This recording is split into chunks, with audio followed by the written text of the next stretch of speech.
নমস্কার সবাইকে। আজকে আবার একটি নতুন মহা ডিবেট আলোচনা নিয়ে চলে এসেছি আমরা, যেখানে আমাদের সাথে আছে, আপনারা দেখতে পাচ্ছেন, পবিত্র কুমার আর্য এবং তার সঙ্গে আছেন সন্দীপন রায় বাবু। এবং বিগত দিনের যে লাইভ ছিল তাকে খণ্ডন করবেন। আমাদের সাথে আছে ইউটিউব চ্যানেল যারা আছে, থটস অফ দীপ। আমাদের সাথে আছে দীপ এবং তারও সে নিজেই আর কি যে তথ্যগুলি আছে সেগুলো প্রেজেন্ট করার জন্য তার আরেকটি চ্যানেলকে আমরা যুক্ত করে নিয়েছি। তো আজকের আলোচনা একটু আপনাদেরকে সবাই বলে দিই, সমস্ত দর্শক এবং ভক্তদের বলে দিই। বিগত দিনে পবিত্র কুমার আর্য যে প্রমাণগুলো উপস্থাপনা করেছিলেন, তো সেখান থেকে আমাদের থটস অফ দীপ তাকে চ্যালেঞ্জ জানিয়েছে এবং ডিবেটের জন্য আহ্বান করেছিলেন যে প্রমাণগুলো আমি খণ্ডন করে দিতে পারবো। তো সেই অনুযায়ী আপনারা জানেন যে বিগত দিনে একটি লাইভ হয়েছিল, যেখানে বেদ এবং তন্ত্রের প্রাচীনত্ব নিয়ে একটি আলোচনা সভা হয়েছিল। তো সেখানে সেটার যে প্রমাণগুলো উপস্থাপনা করেছিল পবিত্র কুমার আর্য, তারই খণ্ডন করবে দীপ।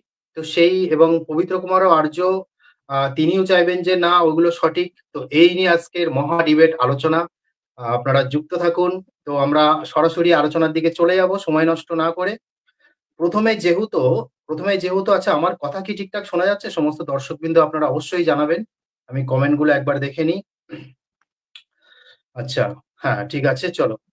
প্রথমে যেহেতু দীপ অভিযোগ তুলেছে যে আমি পবিত্র কুমার আর্যের খণ্ডন করব, সেই জন্য তাকে সময় দেওয়া হবে। এবার সময়টা কিভাবে দেওয়া হবে আপনাদেরকে বলে দিই। প্রথম সময় দেওয়া হবে 10 মিনিট, এবং দীপকে প্রথম সময় দেওয়া হবে 10 মিনিট, এবং পবিত্র কুমার আর্যকে সময় দেওয়া হবে 10 মিনিট। তারপরে 8 মিনিট করে সময় দেওয়া হবে, তারপরে 5 মিনিট করে সময় দেওয়া হবে, তারপরে 2 মিনিট, তারপরে 1 মিনিট করে আমরা আমাদের লাইভ অনুষ্ঠান শেষ করে দেবো। কেমন? তো চলুন আমরা আমাদের মূল অনুষ্ঠানে ফিরে যাই, মহা ডিবেটের দিকে। তো আমি দীপের কাছে অনুরোধ করব, থটস অফ দীপের কাছে অনুরোধ করব যে আপনি আপনার যে উপস্থাপনাগুলো আছে, তথ্যগুলি আছে, সেগুলো উপস্থাপনা করুন। আচ্ছা অনেক দাদা, অনেক আমি ধন্যবাদ। একটা কথা এখানে বলতে চাই একটু, মানে আগের দিনের তো বলুন। যে লাইভটা হয়েছিল সে সম্বন্ধে আমি দুটো কথা আগে বলতে চাই, তারপর আমি প্রমাণটা আর কি শো করবো। যেহেতু আমাদের ডিবেটটা কি জন্য হয়েছে সেটা পাবলিকেরও, মানে দর্শক যারা রয়েছে তাদের খুব সুন্দর বোঝা দরকার। তো আমরা কি নিয়ে ডিবেটটা করছি, তো সেটা নিয়ে আমি মানে 1 মিনিট কিছু বলবো, তারপর আমি শুরু করে দেবো। অবশ্যই, অবশ্যই। আচ্ছা, ঠিক আছে। তো আগের লাইভে কি হয়েছিল আমি সেটা বোঝানোর জন্য দর্শকদের কিছু বলছি। নমস্কার, আমি থটস অফ দীপ চ্যানেলের ওনার, দীপ হিসাবে নয়, একজন সনাতনী হিসাবে বলছি। আগের দিন অর্থাৎ বিগত ডিবেটে পবিত্র কুমার বাবু যে বালখিল্যজনিত যুক্তি দেখিয়েছিল তা সমগ্র সনাতনী বিরোধীদের হাতিয়ার তুলে দিয়েছে বলে আমার মনে হয়, এবং আমি সেই প্রমাণেরই খণ্ডন দেব। এবার বিগত ডিবেটে জিনিসটা হয়েছিল যে তন্ত্র সংস্কৃতি এবং বৈদিক সংস্কৃতির মধ্যে কোনটা প্রাচীন। সেখানে সহস্রবুদ্ধিদা বারংবার অনেক আর্কিওলজিক্যাল এভিডেন্স দেখিয়েছিল, প্রত্নতাত্ত্বিক প্রমাণ দেখিয়েছিল, এবং পবিত্র কুমার আর্যবাবু টেক্সট থেকে প্রমাণ দেখিয়েছিলেন। এবার সেখানে কিন্তু শুধু ভারতবর্ষ নয়, সমগ্র পৃথিবীর মাতৃতান্ত্রিক সভ্যতার প্রমাণ করেছিলেন। এবং তিনি একজন গবেষক এবং অথরিটি হিসাবে বারবার বলেছিলেন পবিত্র কুমার বাবুকে যে এই যে প্রত্নতাত্ত্বিক প্রমাণটাই প্রাচীনতম যে উদ্ধার করা হয় এবং প্রাচীনতম সময় নির্ণয় করা হয়, সেটাই নিরিখ, প্রধান নিরিখ হচ্ছে প্রত্নতাত্ত্বিক প্রমাণ। এবার কিন্তু পবিত্রদা সেটা বারবারই ডিনাই করেছেন এবং প্রত্নতাত্ত্বিক প্রমাণকে সর্বোচ্চ প্রমাণ বলে স্বীকার করেননি। এবং প্রাগবৈদিক যে সংস্কৃতির এভিডেন্স, সেগুলো বারংবার সহস্রবুদ্ধিবাবু দেখিয়েছিলেন। কিন্তু তিনি শুধুমাত্র বেদকে, আমি আবারও রিপিট করি, ঋগ্বেদকে প্রাচীনতম বৈদিক সাহিত্য বলে ঘোষণা করেছিলেন। এইখানে একটি অসুবিধার কথা আমি আগে থেকে বলে রাখি, যে তিনি শুধুমাত্র ঋগ্বেদকে প্রাচীন সাহিত্য বলাতে বাকি 3টি বেদের খণ্ডন হয়, যে বেদগুলি ঋগ্বেদের থেকে অর্বাচীন। অর্থাৎ এখানে তিনি একটি সাহিত্যকে গুরুত্ব দিতে গিয়ে সংস্কৃতির যে আরো 4টি যে সংস্কৃতি সেটাকে উনি ছেড়ে দিয়ে গিয়েছিলেন। এবং সেই জন্যই আমার এই আলোচনা, যে তিনি যে কথাগুলো বলে দিয়ে গিয়েছিলেন সেই কথাগুলো কতটা যুক্তিযুক্ত, তাই আমি সেই হিসাবেই প্রমাণ দেব। এবং দর্শকদের বুঝতে সুবিধার জন্য বললাম যে আগের দিনের ডিবেটটা ছিল তন্ত্র সংস্কৃতি এবং বৈদিক সংস্কৃতির প্রাচীনত্ব, কিন্তু পবিত্রবাবু সেটা শুধুমাত্র সাহিত্য ধরে নিয়েছিলেন। ঠিক আছে, যাই হোক, পবিত্রবাবু যদি কিছু ধন্যবাদ। বলতে চান 1 মিনিট বলতে পারেন, যেহেতু বলেছি আমি। পবিত্রবাবু, এর পরিপ্রেক্ষিতে আপনি কিছু কি বলতে চান? পরিপ্রেক্ষিতে যা যা বলার ওনার প্রমাণের ভিত্তিতে হবে। উনি আমার প্রমাণগুলোকে খণ্ডন করা শুরু করুক, তার ভিত্তিতে শুরু হবে। চলুন, ঠিক আছে, আপনাকে ঠিক আছে, স্বাগতম। ধন্যবাদ। চলুন, তো 9টা 10 বাজে, 9টা 11 থেকে আমরা সময় হিসেবে ধরবো দ্বীপের, এবং 10 মিনিট সময় দেওয়া হবে। 9টা 21 মিনিটে দ্বীপের সময় শেষ হবে, তারপরে আমরা পবিত্র কুমার আর্যের কাছে যাব। দাদা তো আমার দীপ, তোমার স্লাইডটা একবার সময়, অ্যাড করে নেবেন। অবশ্যই তোমার সময় শুরু হচ্ছে এখন। ধন্যবাদ, শুরু করো। স্লাইডটা একটু অ্যাড করে নাও দাদা, মানে স্ক্রিনে নিয়ে নাও।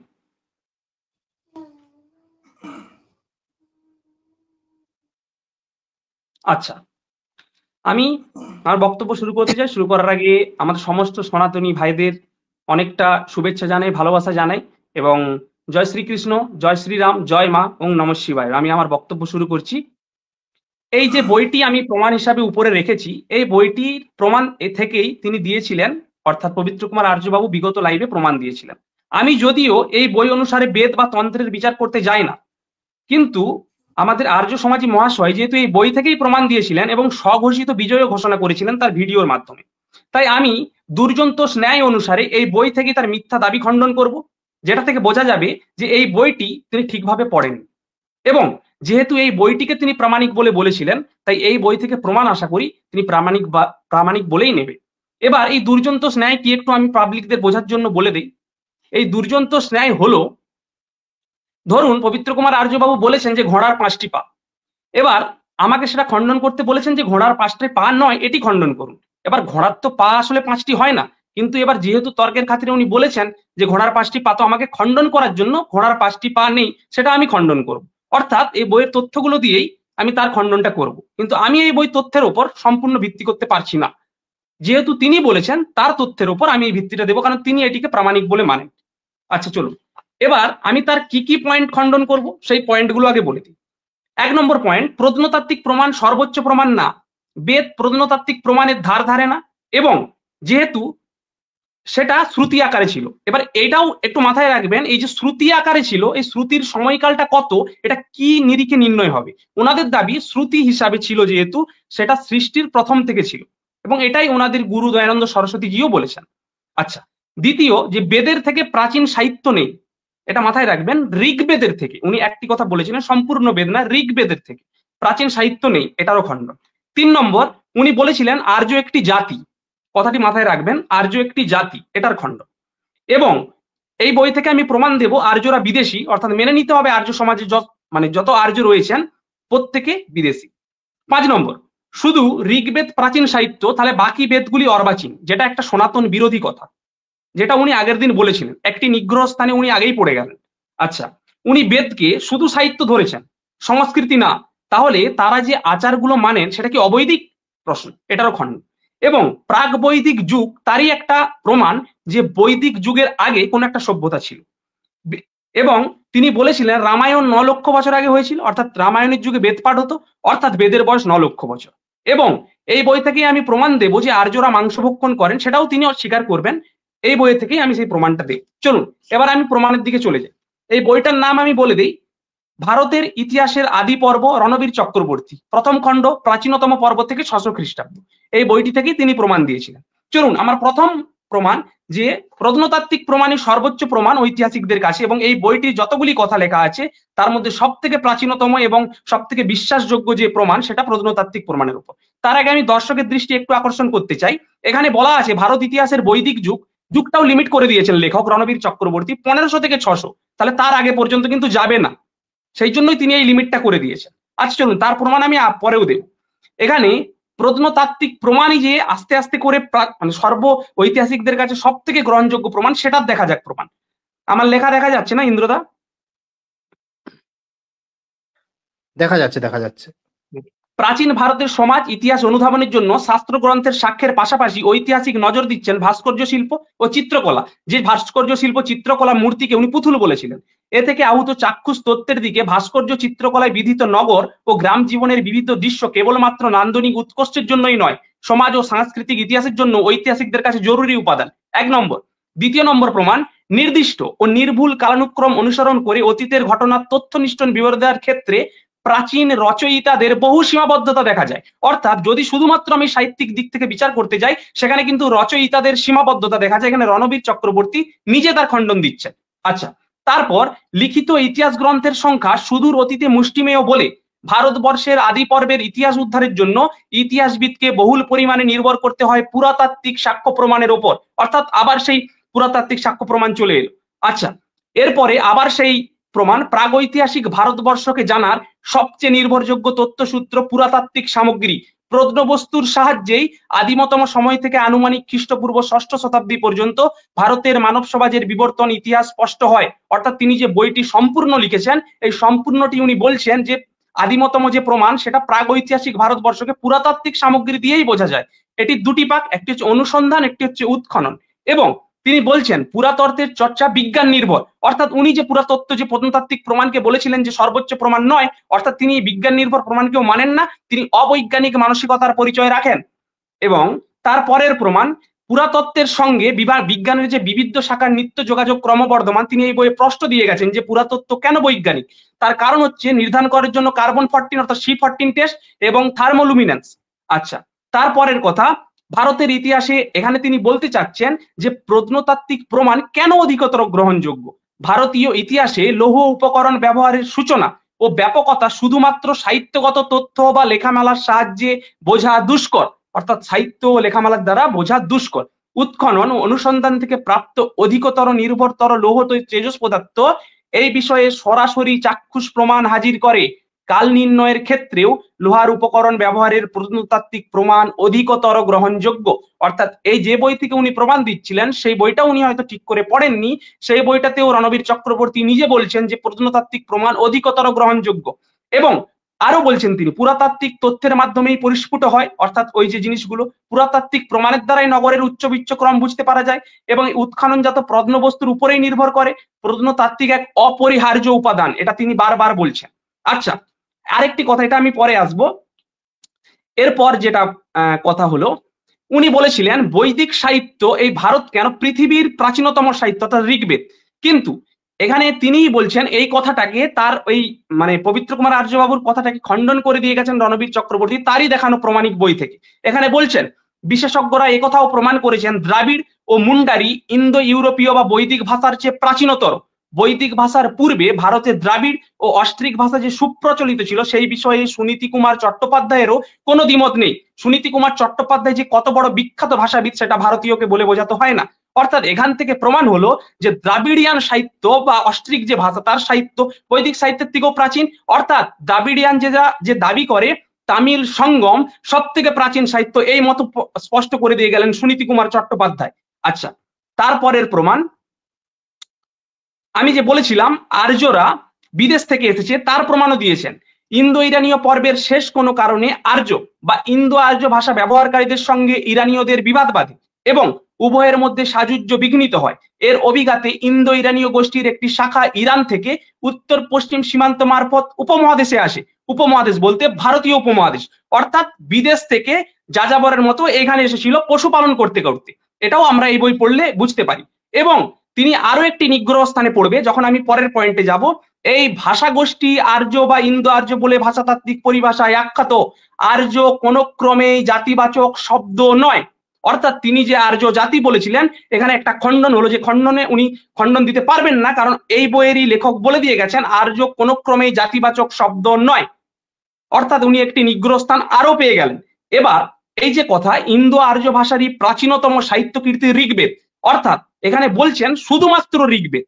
তাহলে যদি ঋগ্বেদ প্রাচীনতম সাহিত্য কীর্তি হয় তাহলে দয়ানন্দ সরস্বতীজি বলে গিয়েছিলেন যে 4টি বেদ একই সঙ্গে সৃষ্টি শুরু থেকে ঈশ্বরের থেকে এসেছিলেন, তাহলে কি করে শুধুমাত্র ঋগ্বেদ প্রথমে এসেছিলেন, বাকি বেদগুলো তার অর্বাচীন। অর্থাৎ এখানে তার সনাতনী যে মনোভাব সেটা খণ্ডিত হয় এবং সনাতনী যুক্তিও খণ্ডিত হয়, বা তিনি বলতে পারেন যে তিনি তার গুরুর বিরুদ্ধ আচরণ করছেন।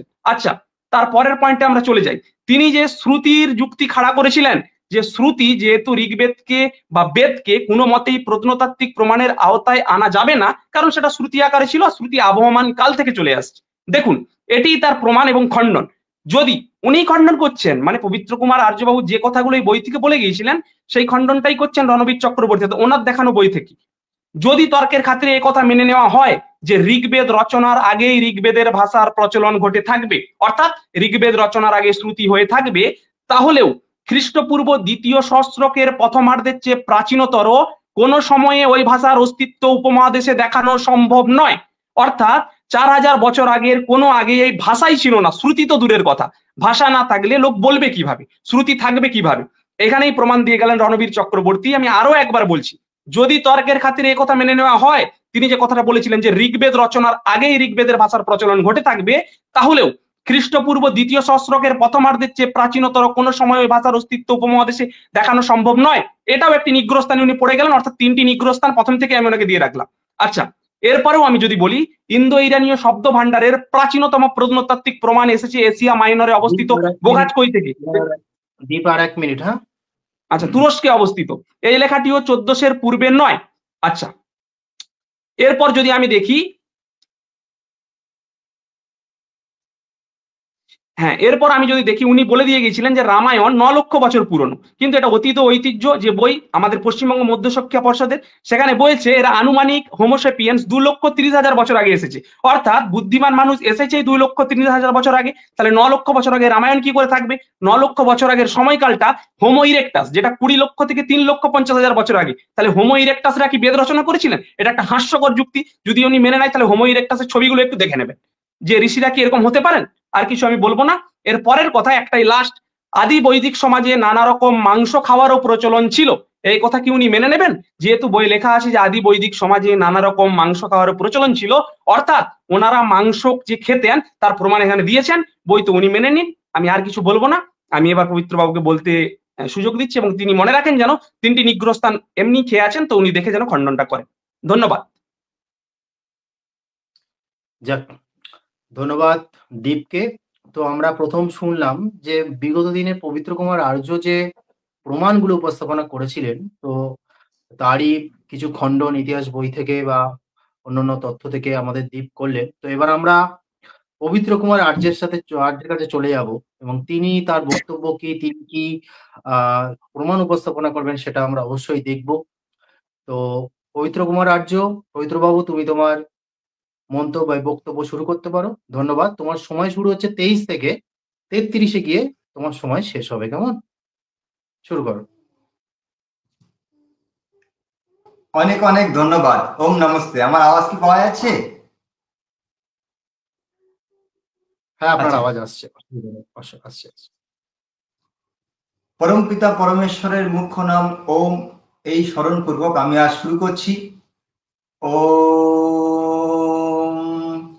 ওম বিশ্বানি দেব সবিতর্দুরিতানি পরাসুব যদ্ভদ্রং তন্ন আসুব।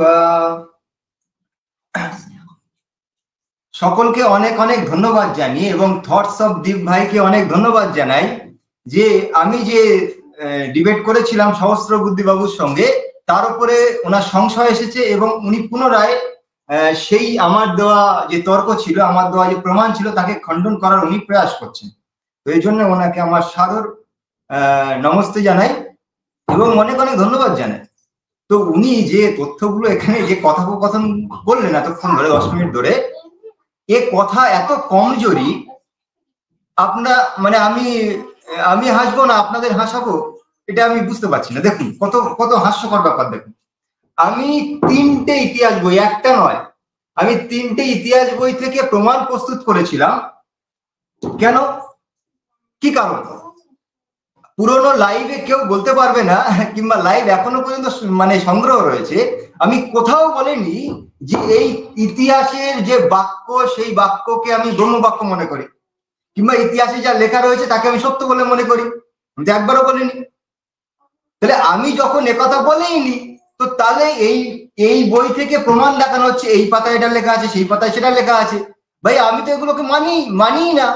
আমি এর মধ্যে যেগুলো মানার সেগুলো আমি তুলে ধরেছি, যেগুলো মানি না সেগুলো তুলে ধরিনি। অর্থাৎ আমি একবারও বলিনি যে এই ইতিহাসের পাতায় যা লেখা আছে সব আমি মানি। আমি তুলে ধরেছি এই কারণে, যেহেতু তিনি ইতিহাসের শিক্ষক, তিনি কলেজে পড়ান, তো তিনি বলতে চাইছেন তন্ত্রশাস্ত্র সবার থেকে পুরানো। তো আমি মানে তিনি যা ছাত্রদেরকে পড়ান সেই বই থেকে দেখিয়েছি, ভাই সেখানে লেখা রয়েছে বেদ সব থেকে পুরানো। তাহলে আমার প্রমাণের মধ্যে তো কোনো কমজোরি নেই। উনি ইতিহাসবিদ, ইতিহাসের শিক্ষক, তো এই জন্য ওনার সামনে ইতিহাসের বই থেকে আমি দেখিয়েছি।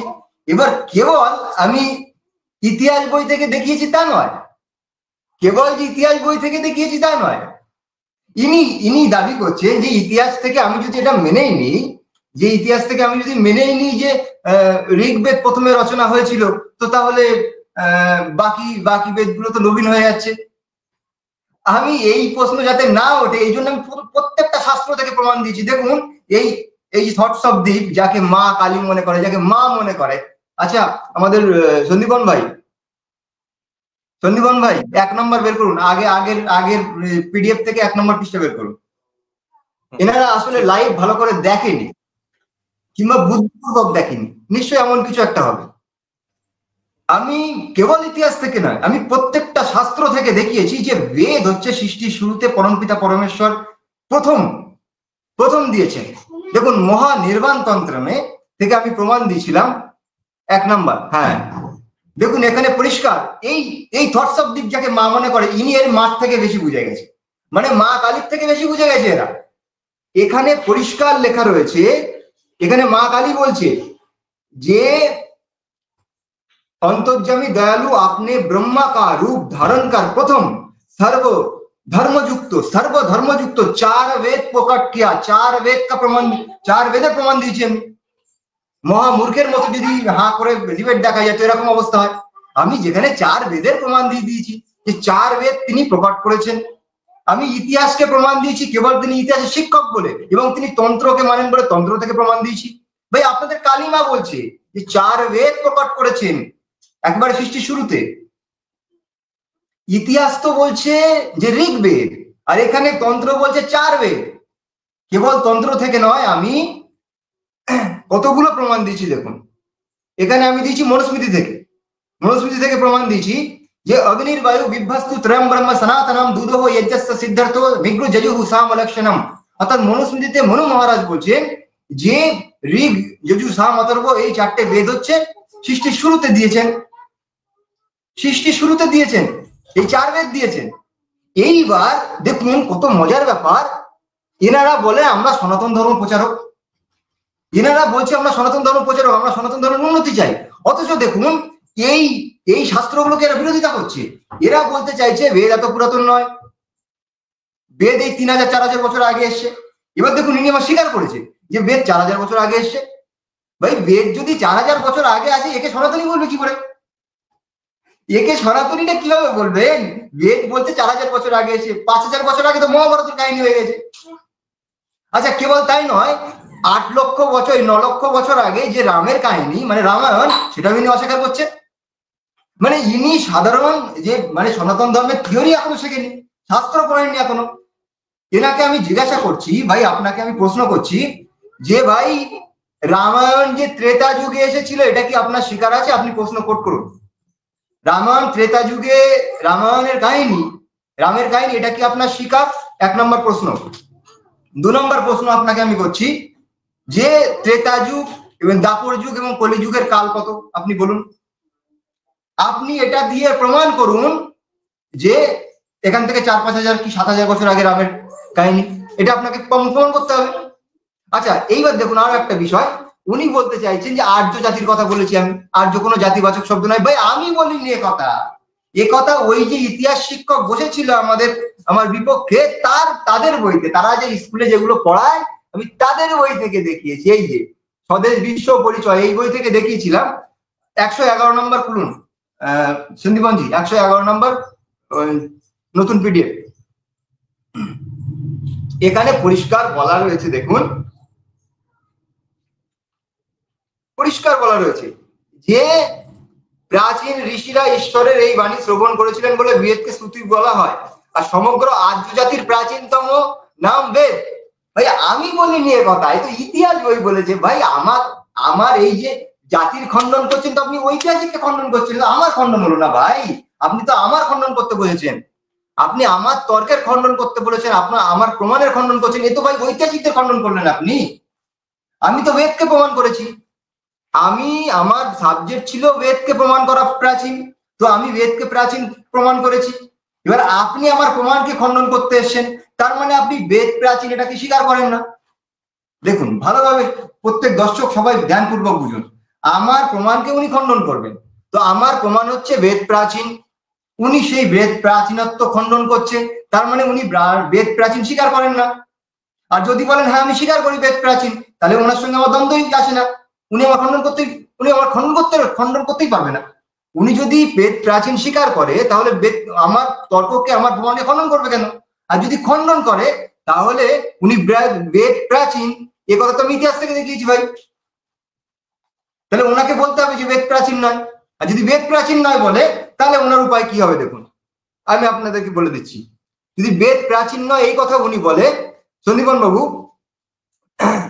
আপনি 103 বের করুন, 103।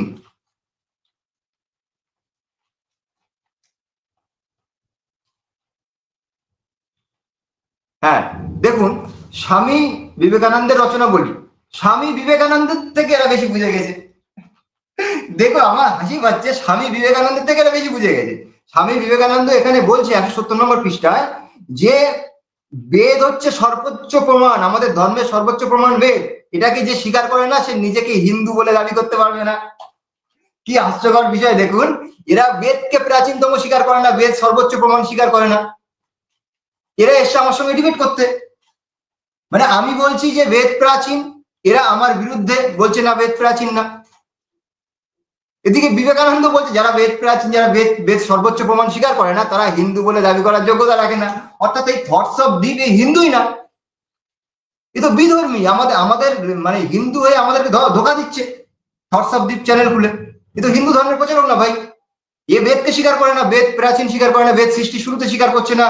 আচ্ছা রামায়ণ, এবার রামায়ণের ব্যাপারটা দেখুন। রামায়ণের যে মানে 9 লক্ষ বছর, মানে আমি একেবারে যুগের হিসাবে বলে দিয়েছি, একদম যুগ বলছে। ত্রেতা যুগে রাম, তো ত্রেতা যুগ যদি 8,96,000 বছর দাপর যুগ, তো তার পিছনে হবে সোজা হিসেব। তো ইনি এটাকেও স্বীকার করছে না, তো এর মানে কি দাঁড়ায় ভাই? এটা সনাতন ধর্ম বিরোধী একজন ব্যক্তি। পবিত্র বাবুর আর 1 মিনিট বাকি আছে। হ্যাঁ, আর আপনার 1 মিনিট বাকি আছে। তো আপনারা এর উপরে বিচার বিবেচনা করুন। আচ্ছা তারপরে বলছে প্রত্নতত্ত্ব, এই যে উনি ওই রণবীর শাস্ত্রীজির বই থেকে দেখাচ্ছে, বলছে প্রত্নতত্ত্ব মানে যে ওই যে প্রমাণগুলো রয়েছে, ওই যে মূর্তিগুলো, ওইগুলো নাকি সর্বোচ্চ প্রমাণ। ভাই ওখানে কোথাও উনি বলেনি, উনি বলছে যে এগুলো মানে প্রমাণ করার জন্য ভালো উপাদান। উনি একবারও বলেনি যে এই প্রমাণটাই প্রমাণ আর অন্য কোনো প্রমাণ নেই। উনি বলেছে প্রমাণের জন্য এটা একটা ভালো উপাদান, উনি কোথাও ওখানে বলেনি। তারপরে আর একটা মানে দারুণ ব্যাপার হচ্ছে যে উনি বলছে সহস্রবুদ্ধি নাকি অনেক বড় বড় এভিডেন্স দিয়েছিল। ভাই সহস্রবুদ্ধি শুধু উলঙ্গ কয়েকটা মেয়ের পুতুল দেখিয়েছিল, উলঙ্গ কয়েকটা মেয়ের পুতুল কোনোদিন প্রমাণ হতে পারে না। আর যদি বলেন হ্যাঁ ওইগুলোই আপনার মা, তো আপনাদের মা হতে পারে, আপনাদের তন্ত্র মানে তান্ত্রিকদের মা হতে পারে উলঙ্গ পুতুল। ভাই আমাদের সনাতন ধর্মে সব স্বীকার নেই। চলুন, আমার সময় হয়ে গেছে।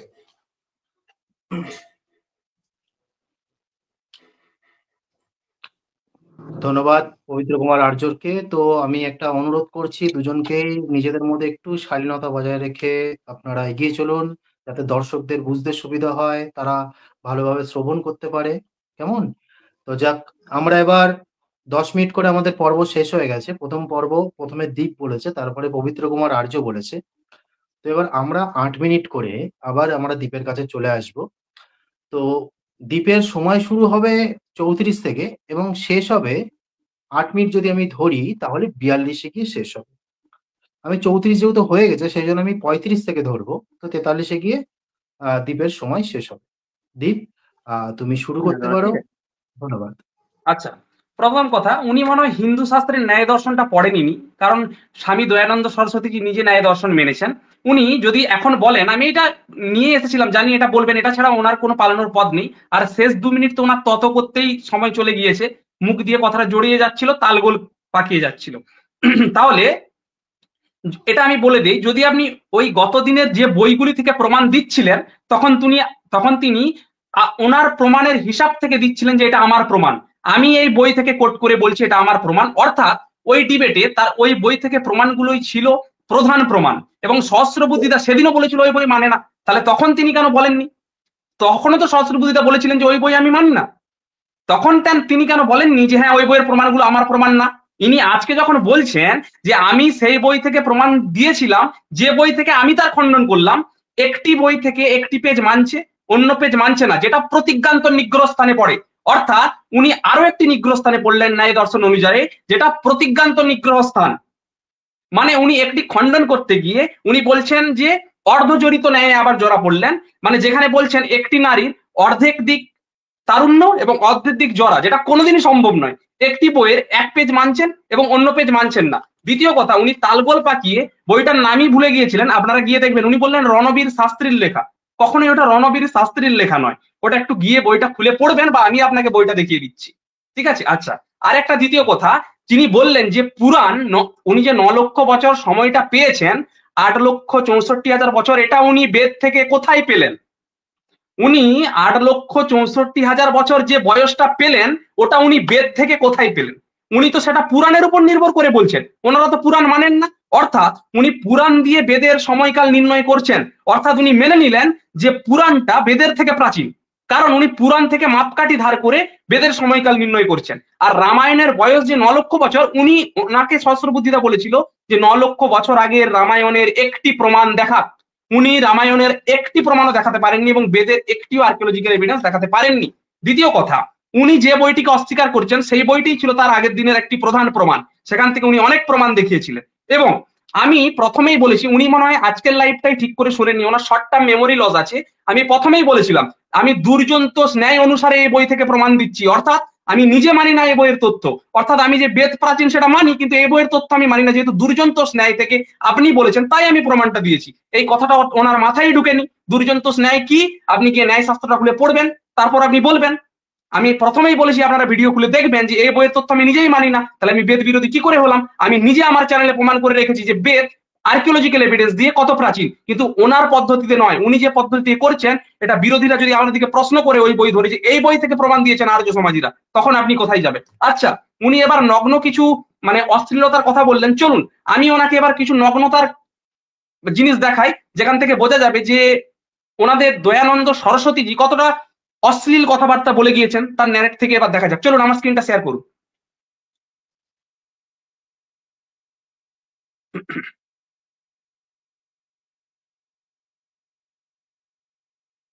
আপনার দীপ, তুমি হ্যাঁ করেছি এটা করেছি, করো। দেখুন। হ্যাঁ করেছি।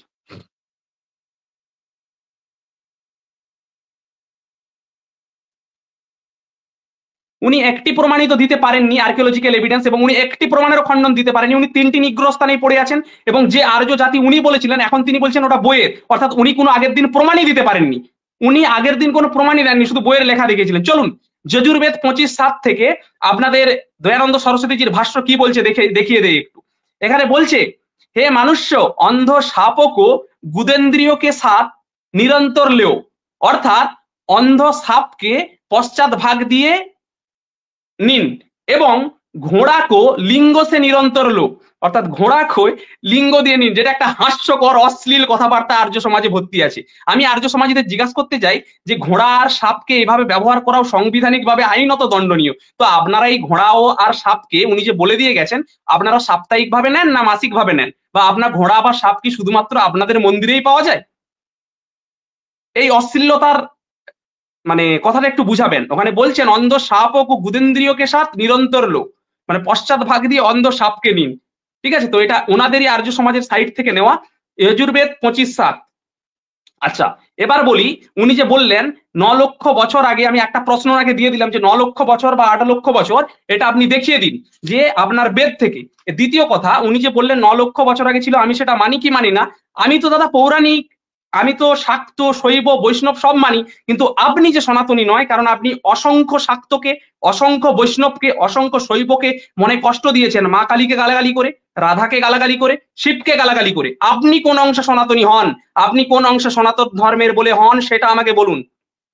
আপনি অসংখ্য ভক্তকে কষ্ট দিয়েছেন, অসংখ্য শৈব শাক্ত বৈষ্ণবের মনে কষ্ট দিয়েছেন গালাগালি করে। তৃতীয় কথা, আপনি এখনো 3টি নিগ্রহ স্থান কাটিয়ে উঠতে পারেননি, অর্থাৎ এখনো আপনি পরাজয়ের শিখরে আছে। যেটা আমি বলেছিলাম আর্যরা বিদেশি, সেই প্রমাণের খণ্ডনও আপনি দিতে পারেননি। যে ঐতিহাসিকগণ বলছেন তারা প্রত্নতাত্ত্বিক প্রমাণ হিসাবে বলছেন, সুনীতি কুমার চট্টোপাধ্যায় বলছেন, যিনি সব থেকে ভারতের একজন বড় ভাষাতত্ত্ববিদ, আপনি তারও মত খণ্ডন বলছেন। তাহলে আপনি কত বড়, আপনার ডিগ্রিটা একটু দেখি। দ্বিতীয় কথা, প্রাক বৈদিক যুগ যে কথা এবং বেদের আগে যে অন্য সভ্যতা আছে সেই সভ্যতাও আমি দেখিয়েছি দ্রাবিড়িয়ান সাহিত্য থেকে, সেটাও আপনি অস্বীকার করছেন। আপনি বলছেন 9 লক্ষ বছর আগে রামায়ণ লেখা হয়েছে। আমি প্রত্যেকটা, আমার চ্যানেলে গিয়ে দেখবেন আপনারা, আমি আমাদের সংস্কৃতিকে, আমাদের সাহিত্যকে, আমাদের বেদকে প্রত্যেকটা বিজ্ঞান এবং ঐতিহাসিক এভিডেন্সের উপর স্থাপন করেছি, যার উপর বিধর্মীরাও প্রশ্ন ওঠাতে পারে না। কিন্তু এনারা যে অবৈজ্ঞানিক কথা বলছে তার উপর কল্পনা এবং অতিরঞ্জিত কথা প্রশ্ন ওঠে। যে বলছেন 9 লক্ষ বছর আগে, 9 লক্ষ বছর আগে হোমো সেপিয়েন্সই ছিল না, হোমো ইরেক্টাস ছিল, যে প্রমাণ আমি আরো একবার দেখাচ্ছি। হোমো ইরেক্টাসরা কি বেদ লিখেছেন? অর্থাৎ আপনি বলছেন যে আমাদের ঋষিরা এরকম দেখতে ছিল। চলুন আমার স্ক্রিনটা আরেকবার শেয়ার করুন। অর্থাৎ উনি ওনাদের ঋষিদের অপমান করছেন। উনি বলছেন যে ওনাদের ঋষিরা এরকম দেখতে ছিল এবং এরকম অবস্থায় বেদ রচনা করতে পারেন। চলুন আমার স্ক্রিনটা একবার দেখিয়ে দিন। বিজ্ঞান যে কথা বলছে, উনি অবৈজ্ঞানিক মানসিকতার পরিচয় দিচ্ছেন। বেদ কখনো অবৈজ্ঞানিক হতে পারে না। এখানে বলা আছে যে আনুমানিক 2,30,000 বছর আগে হোমোসেপিয়েন্স এসেছিল। আপনি 9 লক্ষ বছর আগে রামায়ণের দাবি করেছেন, আপনি আগে প্রমাণ দেবেন। মানে আমি ধরুন দাবি করলাম যে আপনি আমার কাছে আগের বছর, মানে আগের জন্মে 10 লক্ষ টাকা ধার নিয়েছিলেন। এখন আমি আপনাকে বলেছি আপনি ধারটা দিন, তখন আপনি বলছেন যে আপনি প্রমাণ করুন যে 10 লক্ষ টাকা দিয়েছিলাম। আগে আপনি বলেছেন, মানে আপনাকে প্রমাণ করতে হবে যে আপনি আমাকে 10 লক্ষ টাকা দিয়েছিলেন। তো আপনি আগে প্রমাণটা তুলেছেন, রামায়ণ 9 লক্ষ বছর আগে, আপনি আগে প্রমাণ করুন বৈজ্ঞানিকভাবে, ঐতিহাসিকভাবে। কারণ এখনকার আধুনিক সমাজ এবং এখনকার আধুনিক পৃথিবী এবং বিধর্মীরাও সেই বৈজ্ঞানিক এবং ঐতিহাসিক প্রমাণের উপর হার মানি। সেই জন্য আমি বৈজ্ঞানিক এবং ঐতিহাসিক প্রমাণ দ্বারা এই শাস্ত্রের বিচার করি এবং হিন্দু শাস্ত্রকে, ধর্মকে রক্ষা করার চেষ্টা করছি। আপনি নিরন্তর বিধর্মীদের হাতে সেই অস্ত্র তুলে দিচ্ছেন। দেখুন, হোমো ইরেক্টাসের সময়কাল 20 লক্ষ থেকে 3,50,000, যেটা বিজ্ঞান বলছে। উনি বলছে 9 লক্ষ বছরের সময় বেদ হয়েছিল। তাহলে কি করে সম্ভব? ঋষিরা কি এরকম দেখতে ছিল? মুখটা একটু দেখান।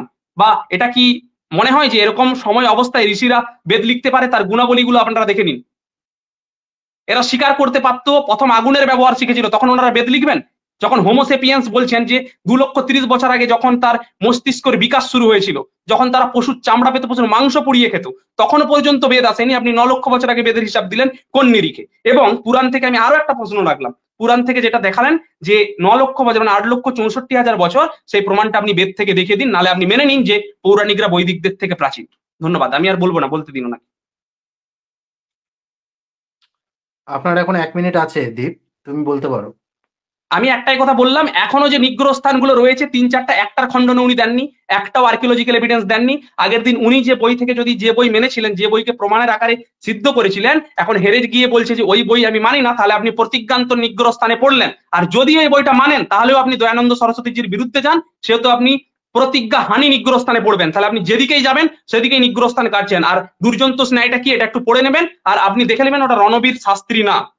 আপনি যে ভুল কথাটা উচ্চারণ করেছেন ওটা রণবীর শাস্ত্রী না, আপনি রেফারেন্সটা ভুল বললেন। এবং আপনি নিগ্রহ স্থানগুলো এখনো কাটিয়ে উঠতে পারেন, তাই এখনো 2টো নিগ্রহ স্থানে অ্যাড হলো, 5টা নিগ্রহ স্থানে আপনি এখনো আছেন। ধন্যবাদ।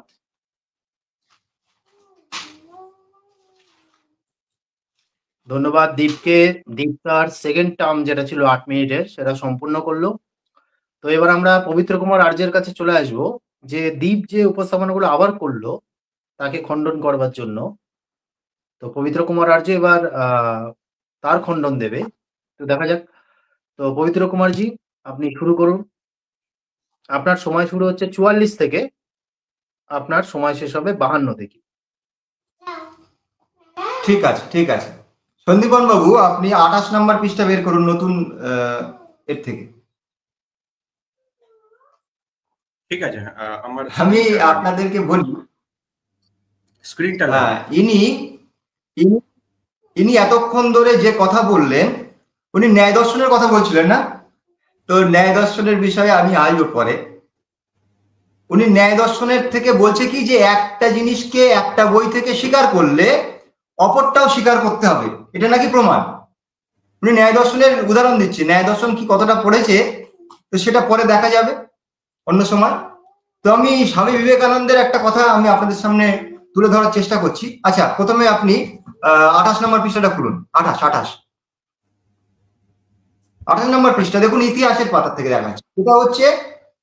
এটা হচ্ছে কলেজে, কোন কোন কলেজে পড়ানো হয়? কলকাতা বর্ধমান কল্যাণী বিদ্যাসাগর কলেজের স্নাতক শ্রেণীর পুস্তক, যার থেকে আমি প্রমাণ দিয়েছিলাম যে বেদ সব থেকে প্রাচীন। তো এই পুস্তকে পরিষ্কার লেখা রয়েছে কি দেখুন, না 115 নম্বর বের করুন। 115 নম্বর, নতুন পৃষ্ঠা থেকে 115 নম্বর বের করুন। দেখুন এখানে 57 56 নম্বর পৃষ্ঠায় লেখা রয়েছে যে আর্যদের আদি বাসস্থান কোথায় ছিল সে সম্পর্কে পণ্ডিতরা একমত নন।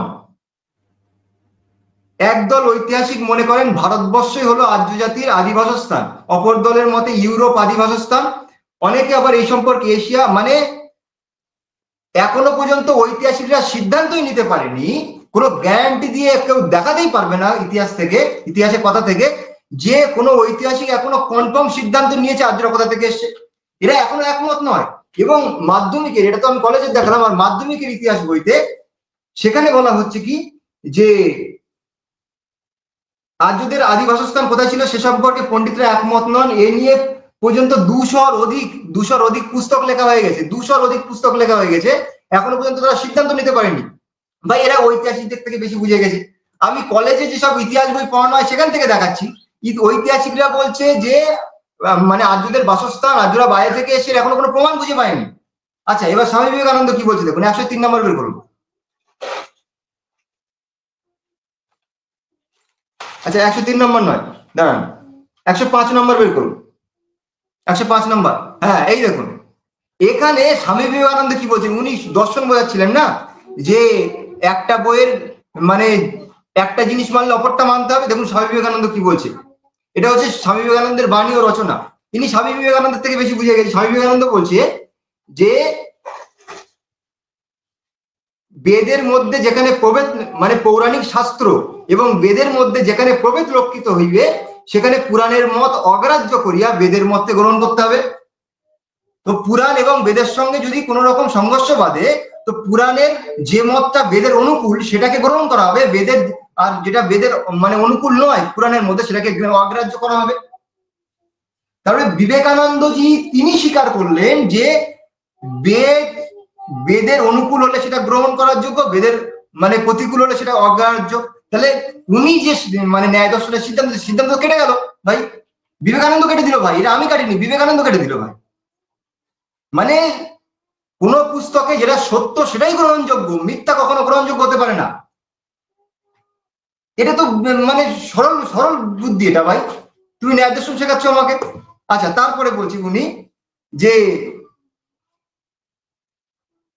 পুরাণের উপর ভিত্তি করে নাকি আমি সময় গণনা করেছি, কি হাস্যকর কথা ভাই। আমি মনুস্মৃতি থেকে দেখিয়েছি, মনুস্মৃতি থেকে দেখিয়েছি আমি। 102 নম্বর বের করুন, 102 নম্বর, এই দেখুন 2 মনুস্মৃতি থেকে আমি দেখিয়েছি যে মনুস্মৃতিতে লেখা রয়েছে কালের গণনা কি। এবং কেবল মনুস্মৃতি নয়, আমি আপনাদেরকে বলে দিচ্ছি, এই যে রামায়ণ মানে রামের কাল 7 লক্ষ বছর আগে, এটা স্বীকার করছে না এরা। এবং ওই যে ওই বিভিন্ন রকম বাদর হনুমানের যে মুখ দেখাচ্ছে, এটা আমাদের আর্য কিংবা আমাদের ভারতীয় হিন্দু সংস্কৃতি এটাকে স্বীকার করে না। এটা একটা মহামূর্খানন্দদের, এটা বিদেশিদের কালচার, এটা বিদেশিরা এই ধরনের জিনিস ছুপে দেওয়ার চেষ্টা করেছে, আমাদের কোনো শাস্ত্র এটাকে মানে না। এই দেখুন মনুস্মৃতিতে বলা হয়েছে যে বর্তমান যে আমাদের সময় চলছে পৃথিবীতে মানুষ উৎপত্তি থেকে এখনো পর্যন্ত 1,96,53,125 বছর, মানে 196 কোটি বছর ধরে আমাদের পৃথিবী মানুষ চলছে, মানুষের সভ্যতা চলছে। এরা বিদেশিদের চামচাগিরি করে যাচ্ছে, আর বিদেশিদের চামচাগিরি করতে করতে এরা নিজেদের এই যে পুরাণকে মানে পুরাণকেও মানছে না। দেখুন এ তো আমার বৈদিক শাস্ত্র তো পরে, এ পুরাণকেই মানে না, কেননা পুরাণে লেখা রয়েছে। এই দেখুন 106 নম্বর পৃষ্ঠা বের করুন, 106 নম্বর পৃষ্ঠায় দেখুন বিষ্ণু পুরাণ। বিষ্ণু পুরাণেও বলা হচ্ছে, বিষ্ণু পুরাণেও বলা হচ্ছে যে 4,32,000 কলিযুগের বয়স, আর তার ডবল গিয়ে হচ্ছে দাপর যুগের বয়স, তার ট্রিপল গিয়ে হচ্ছে ত্রেতা যুগের, তার চৌথা গিয়ে হচ্ছে সত্য যুগের বয়স।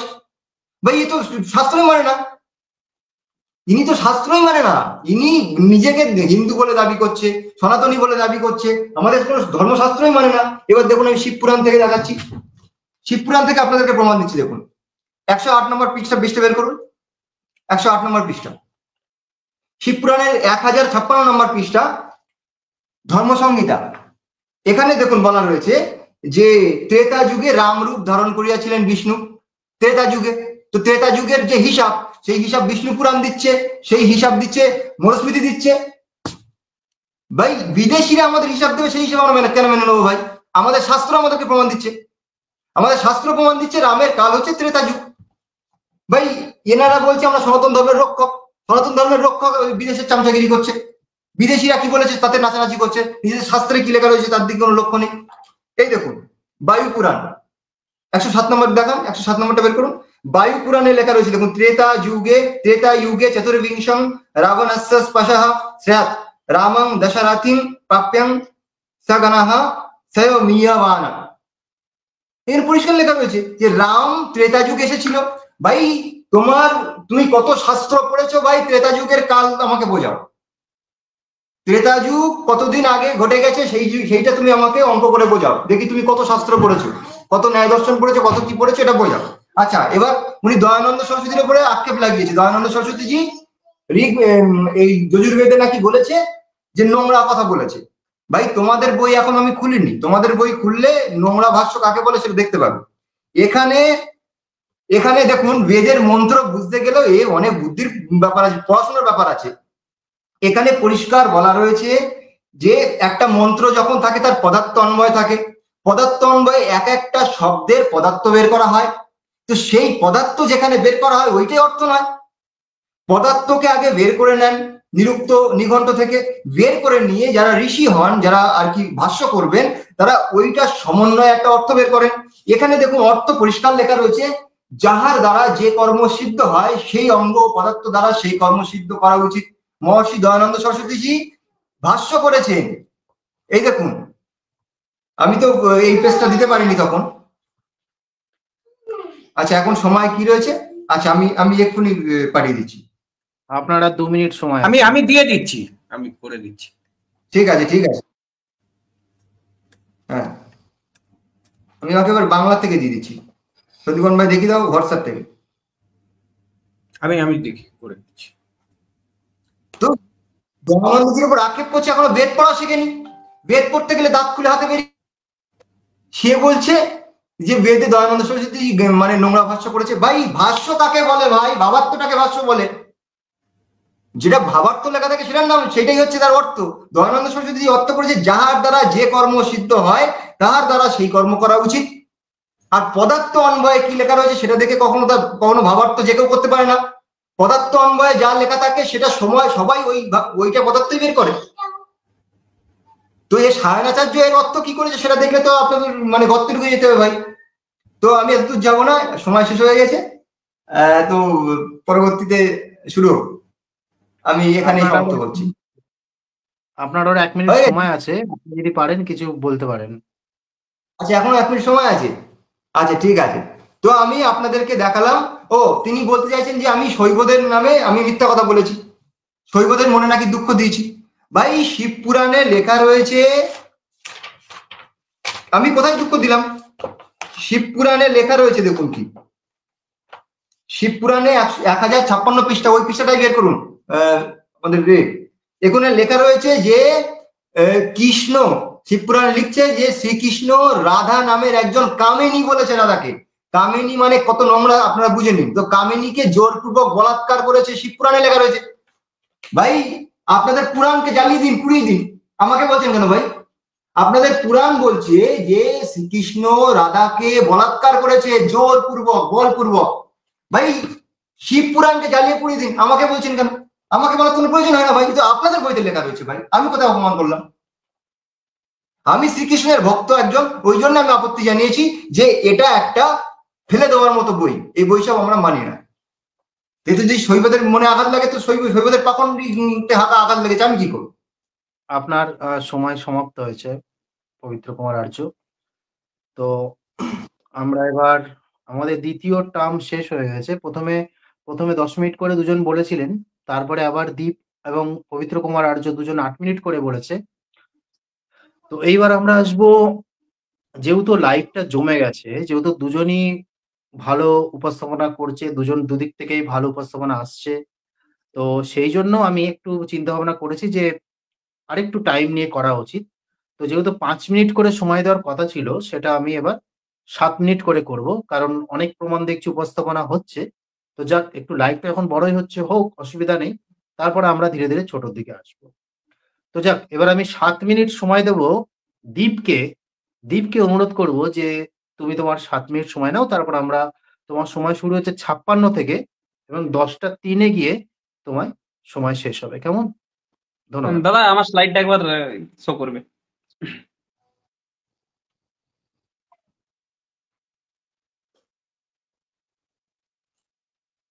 আচ্ছা, এই বইটাও মানে সেই স্নাতক স্তরেই পড়ানো হয় এবং এটা সেই কলেজেই পড়ানো হয় দাদা। এটা যে বইটা কলেজে পড়ানো হয় না সেটা আপনাকে কে বললো দাদা? আপনি যে বললেন আপনি যে বইটা থেকে প্রমাণ দিচ্ছেন সেটা কলেজে পড়ানো হয়, আপনি একদিন প্রমাণ দিচ্ছেন জওহরলাল নেহেরু ইউনিভার্সিটিতে পড়ানো হয়, তো আপনি আবার তার আজকে নাম ভুলে গেলেন, রণবীর শাস্ত্রী বলে দিলেন, তাও তো সেটা কিছু বললেন না। আচ্ছা এবার বলি, উনি আমাদের বিদেশি বিদেশি করে করছিলেন। উনি আগের দিন বলেছিলেন যে ঋগ্বেদ 1000 খ্রিস্টপূর্বাব্দে সম্পাদিত হয়েছিল। এবার সেই সম্পাদিতটা কে করেছে সেটা একবার দেখে নি, তাহলে কারা বিদেশিদের চামচা সেটা বোঝা যাবে। ঋগ্বেদ যে সম্পাদিত আকারে অনুদিত হয়, বর্তমানে আমাদের কাছে সহজলভ্য হয়েছে, তার জন্য ম্যাক্স মুলার সহ বহু পণ্ডিতের অবদান শ্রদ্ধার সঙ্গে স্মরণীয়। ওনারা ম্যাক্স মুলারকে মাথায় রাখেন। ম্যাক্স মুলার বিদেশি না দেশি আপনারা হিসাব করুন। ম্যাক্স মুলার কি কীর্তি করেছেন বেদ নিয়ে, সে প্রমাণ আমি আমার লাইভে বহু করেছি এবং সেটা দেখলেই আপনারা বুঝতে পারবেন যে ম্যাক্স মুলারের পাঁচাটা দালাল কারা। আচ্ছা, দ্বিতীয়ত উনি যে বললেন ঋগ্বেদের যে সম্পাদনা ও অনুবাদ 19বিংশ শতকে করা হয়, তার অনেকাংশ সম্ভব হয়েছিল সায়নাচার্যকৃত ঋগ্বেদের টিকায়, যখন দয়ানন্দ সরস্বতীর কোনো অস্তিত্বই ছিল না, তখন দয়ানন্দ সরস্বতীর ভাস্তের কোনো অস্তিত্বই ছিল না। দয়ানন্দ সরস্বতী, আমি প্রশ্ন করতে চাই, দয়ানন্দ সরস্বতীজি কোথা থেকে, পরম্পরাটা কি, কোথা থেকে তিনি টিকাটা করলেন, কোথা থেকে তিনি ভাষ্যটা করলেন? সায়নাচার্য, এখানে ঐতিহাসিকরা বলছেন সায়নাচার্য 14শ শতকে দক্ষিণাত্যে বিজয়নগর সাম্রাজ্যে এই টিকা রচনা করেছিলেন। উদ্দেশ্য একই, বহু প্রাচীন ও দুর্বোধ্য ঋগ্বেদকে সংস্কৃত ভাষা মানুষের কাছে অর্থবহ করে তোলা। যদি সায়নাচার্য ভাষ্যই না করতেন, আজকে দয়ানন্দ সরস্বতী ভাষ্য করতেই পারতেন না, তার প্রমাণ স্বয়ং ইতিহাসে দিচ্ছেন। আচ্ছা, আমি তারপরে আরেকটা পয়েন্ট তুলবো। উনি বারবার বলছেন পুরাণ পুরাণ, উনি কি পুরাণ মানেন?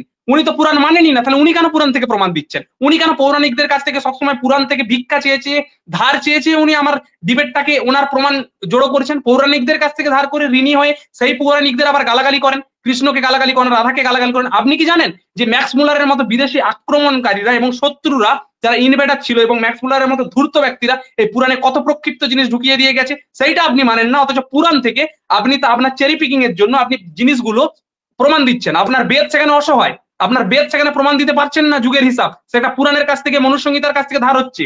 আপনি আগের দিন বলছিলেন তন্ত্রে বেদের যদি উল্লেখ থাকে তাহলে সেখানে বেদটা প্রাচীন, তাহলে বেদে পুরাণের কথা উল্লেখ আছে, আপনি মেনে নিন পুরাণ প্রাচীন, এবং মনুসংহিতায় পুরাণের কথা উল্লেখ আছে, মেনে নিন মনুসংহিতার থেকেও পুরাণ প্রাচীন, তার মানে পুরাণ থেকে ধার করে মনুসংহিতার সময়কাল লিখেছেন। আচ্ছা, দ্বিতীয় কথা, উনি যেহেতু পুরাণ মানেন না, তাই উনি মেনে নিন যে উনি পৌরাণিকদের কাছ থেকে ঋণী এবং সেই পৌরাণিকদের উনি গালিগালাজ করেন। আচ্ছা, দ্বিতীয় কথা, দাদা আমার আরেকটা শেয়ার করবে। উনি এখন একটি নিগ্রহস্থান কাটিয়ে উঠতে পারেননি, 4টির মধ্যে একটিও কাটিয়ে উঠতে পারেননি, কারণ উনি কোনো প্রমাণই দেননি ওগুলোর, মানে ওগুলো এড়িয়ে এড়িয়ে যাচ্ছেন, অর্থাৎ যেগুলো আবার একটি নিগ্রহস্থানে পড়ছেন। দাদা স্ক্রিনটা শেয়ার করো। এটা পশ্চিমবঙ্গ মধ্যশিক্ষা পর্ষদের বই, এখানে লেখা আছে আদি বৈদিক সমাজে নানা রকম মাংস খাওয়ারও প্রচলন ছিল। ওটা উনি এড়িয়ে গেলেন, উনি মানলেনই না, কথাও বললেন না, তুললেন না, এখনো একটি নিগ্রহস্থানে উনি পড়ে আছেন। এত নিগ্রহস্থানকে কাটিয়ে উঠুন, তারপর তর্ক যুক্তি দেবেন। এবার দেখুন, আমি আপনাকে দেখাচ্ছি যে আর্য সমাজ 1893 সালেও যে মাংস খেয়েছিল তারও প্রমাণ এখানে দেওয়া যাচ্ছে। দেখুন এখানে, in 1893 the Arya Samaj member of Punjab were divided on question of vegetarianism. The group that refrained from eating meat were called the Mahatma group and the other group the culture party. অর্থাৎ এনাদের আর্য সমাজদের মধ্যে মাংস খাওয়া নিয়ে ঝামেলা হয়েছিল এবং সেই মাংস খাওয়া থেকে দুটা দলে ভাগ হয়ে গিয়েছিলেন। অর্থাৎ 1893 সালেও এনারা আর্য সমাজেরা মাংস খেতেন। এটা শুধু উইকিপিডিয়া নয়, আমি বই থেকেও দেখাচ্ছি। বইটা হলো imperial gazetteer of India version 20 page number Volume 20 page number 291. Since 1893 the Samaj has been divided into the two parties. Same কথা লেখা আছে, আপনারা পড়ে নিন, সেম জিনিস লেখা আছে এখানেও। তিনি এখনো পর্যন্ত সেটার কথা বলছেন না। অর্থাৎ এই মাংস খাওয়াটা 1893 পর্যন্ত চলেছিল। এরপরেও আমি একটা দেখাচ্ছি, MDH meat masala, MDH chicken masala, এই MDH কে করেছিলেন চলুন সেটা দেখা যাক। Yes, Dharampal Gulati was the international president of the Arya Samaj. আর্য সমাজের ইন্টারন্যাশনাল প্রেসিডেন্ট যিনি ছিলেন তিনি হচ্ছেন MDH এর সিইও। দেখে নিন, was also the founder and CEO of the spicy company MDH। অর্থাৎ ওনারা মাংসটাকে ভালো করে মশলাদার করার জন্য অনুপ্রাণিত করেন। কে না, আর্য সমাজের ইন্টারন্যাশনাল প্রেসিডেন্ট ধরমপাল গুলাটি। এবং যে আর্য সমাজ বৈদিক যুগেও মাংস খেত, 1893 সালেও মাংস খাওয়া নিয়ে দুটো দলে ভাগ হয়েছে এবং তাদের ইন্টারন্যাশনাল প্রেসিডেন্টও মাংস খাওয়াটাকে প্রমোট করছে। রোকার চেষ্টা করবো, আমি এখানে থামতে বলবো আপনাকে। এখানে দাদা আমার ইন্দ্রবাবু সামনে কথা বলছে দাদা, আমি কিন্তু কোনো যে কথা বলিনি ওনার সামনে। সরে যায় কি করে? দাদা আমি কোনো কথা বলিনি, পাবলিক দর্শক এটা বিচার করবে। পবিত্র কুমার আর্যকে অনুরোধ করবো যে না পবিত্র কুমার আর্যকে অনুরোধ করবো যে একটুখানি আপনার আপনার কথা নেওয়া হবে। উনি আর 3 মিনিট আছে ওনারা। এখানে আপনাকে কিন্তু ডিসিপ্লিনকে রাখা উচিত। উনি সাবজেক্ট থেকে সরে যাচ্ছে, আপনাকে এখানে আটকাতে পারি আমি? এটা আমার মানে অধিকার রয়েছে। উনি সাবজেক্ট যেটা ছিল সেখান থেকে সরে অন্য জায়গায় গিয়েছে। উনি যেখানেই যাক না কেন ওই বিষয়ে আলাদা ডিবেট হতে পারে। উনি অন্য সাবজেক্ট এখানে কি কেন আনবে? এ তো আপনাকে আটকানো উচিত, আর এতে আমার অধিকার রয়েছে থামানো। ডিবেটের নিয়ম এইটা। দীপকে অনুরোধ করছি যে মানে এই বিষয়ে কি মানে আমাদের যে খণ্ডন পর্ব সেটা কি এর সাথে যুক্ত আছে? অবশ্যই যুক্ত দাদা। এই যে ইতিহাস বই থেকে দেখানো হয়েছিল, সেই ইতিহাসে বৈদিকরা যে মাংস খেতেন তার প্রমাণ দিতে আমি এখানে জুড়েছি। উনিও যে রাধা কৃষ্ণর ব্যাপারটা টানলেন, কৃষ্ণ যে মানে রাধাকে যে বললেন কামিনী, এটা কি সম্পর্ক আছে আমাদের ডিবেটের সাথে, তখন কেন উনি সেখানে চুপ করেননি? উনি কিন্তু আমার কথার মাঝখানে কথার বিঘ্ন ঘটিয়েছেন। উনি নিজের সন্তুলন বিগড়ে যাচ্ছেন, ওনার সন্তুলন উনি হারিয়ে ফেলছেন। একটু আপনারা স্থির হন, ধীর স্থির। আর্য সমাজীদের কাছে এরকম আশা করা যায় না। আপনার অনুরোধ, প্রমাণটা নিতে শিখুন। মহামূর্খের মতো কোথায় চলে গেছে, ডিবেট করতেই জানে না, সভ্যতাপূর্বক ডিবেট জানে না। ছিল বেদ না পুরাণ কোনটা, বেদ না তন্ত্র কোনটা প্রাচীন, সেই তার উপরে তর্ক চলছে। উনি মাংসাহারে চলে গেছে। এ কি ধরনের মানে এ তো ডিবেটের সম্পর্কে কিছু জানে না। আচ্ছা আমি আচ্ছা দীপকে অনুরোধ করব এবং পবিত্র কুমার আর্যকে দুজনকে অনুরোধ করছি, আপনারা যে নিজের যে টপিকটা নিয়ে আলোচনা আছে সেটা নিয়ে টপিক আলোচনা করুন। এর বাইরে কেউ যাবেন না, এবং এই বাইরে যদি করতে হয় তাহলে আলাদাভাবে অন্যদিন করা যাবে, কেমন? তো ইন্দ্রদা আমি একটা কথা বলি, যখন উনি পুরাণ থেকে রাধাকে কামিনী বললেন তখন আপনি আপত্তি কেন জানাননি? আপনার কি সেটা ভালো লেগেছিল? না না অবশ্যই সেটা তখন হয়তো কোনো দিক থেকে অভিযোগ আমি বলছি। তখন তো আমি ওনার কথার মাঝখানে আমি কথা বলিনি, কিন্তু উনি আমার বিঘ্নতা ঘটিয়েছেন, কথার মাঝখানে কথা বলিয়েছেন। আমি ইতিহাস বইয়ে লেখা আছে, এটা আমার কথা নয়, ওনার কথা নয়, যেটা ইতিহাস বইয়ে লেখা আছে। আমি ইতিহাস বইয়ের লেখা পড়ছি। এবং বৈদিক সংস্কৃতির আগে ছিল বৈদিক সংস্কৃতি এবং তান্ত্রিক সংস্কৃতি, তাহলে এটা কি বৈদিক সংস্কৃতির মধ্যে পড়ে না? অবশ্যই বৈদিক সংস্কৃতির মধ্যে পড়ে। এখন আপনি ওনাদের মানে ফাঁস হয়ে যাচ্ছে বলে ওনাদের যে গুপ্ত জিনিসগুলো সেগুলো উনি উত্তেজিত হয়ে যাচ্ছেন, সন্তুলন হারিয়ে ফেলছেন। গুপ্ত জিনিস কার কোথায় আগে আমার প্রমাণগুলো করেন আপনি। আপনি এখন উনি এখন আমার একটি প্রমাণও খণ্ডন করতে পারেননি। আর্যকে আবারও জাতি বলেছেন, সেখানেও খণ্ডন করতে পারেননি। আমার সময়ের মাঝে উনি এখনো নিরন্তর কথা বলে যাচ্ছেন। দর্শকদের অনুরোধ যে দেখুন, উনি ওনার সন্তুলনই ঠিক রাখতে পারেন না। ইনি আবার আর্য সমাজের হয়ে ডিবেট করেন এবং ওনাকে আর্য সমাজী বলেই মানেন না। এক মিনিট আমি পার্সোনাল অ্যাটাক বন্ধ হোক। আমি অনুরোধ করছি পবিত্র কুমার আর্যকে এবং দীপকে 1 মিনিট আমাকে বলতে দাও। আচ্ছা, দীপের 10টা 3 অব্দি শেষ ছিল, কিন্তু এই 3 মিনিট বিতর্ক হলো। তো আমি দীপকে অনুরোধ করবো তোমার যে 3 মিনিট আছে সেটা তুমি শেষ করো, তারপরে পবিত্র কুমার আর্য আপনার কাছে অনুরোধ করবো, আপনার কাছে আশা হবে আপনি আপনার বক্তব্য তখন তুলে ধরবেন, কোনো অসুবিধা নেই। আপনি যেটা খণ্ডন করার সেটা খণ্ডন করবেন, যেটা ও টপিকের বাইরে চলে গিয়ে যে কথাগুলো বলেছে সেটাও আপনি তখন বলবেন।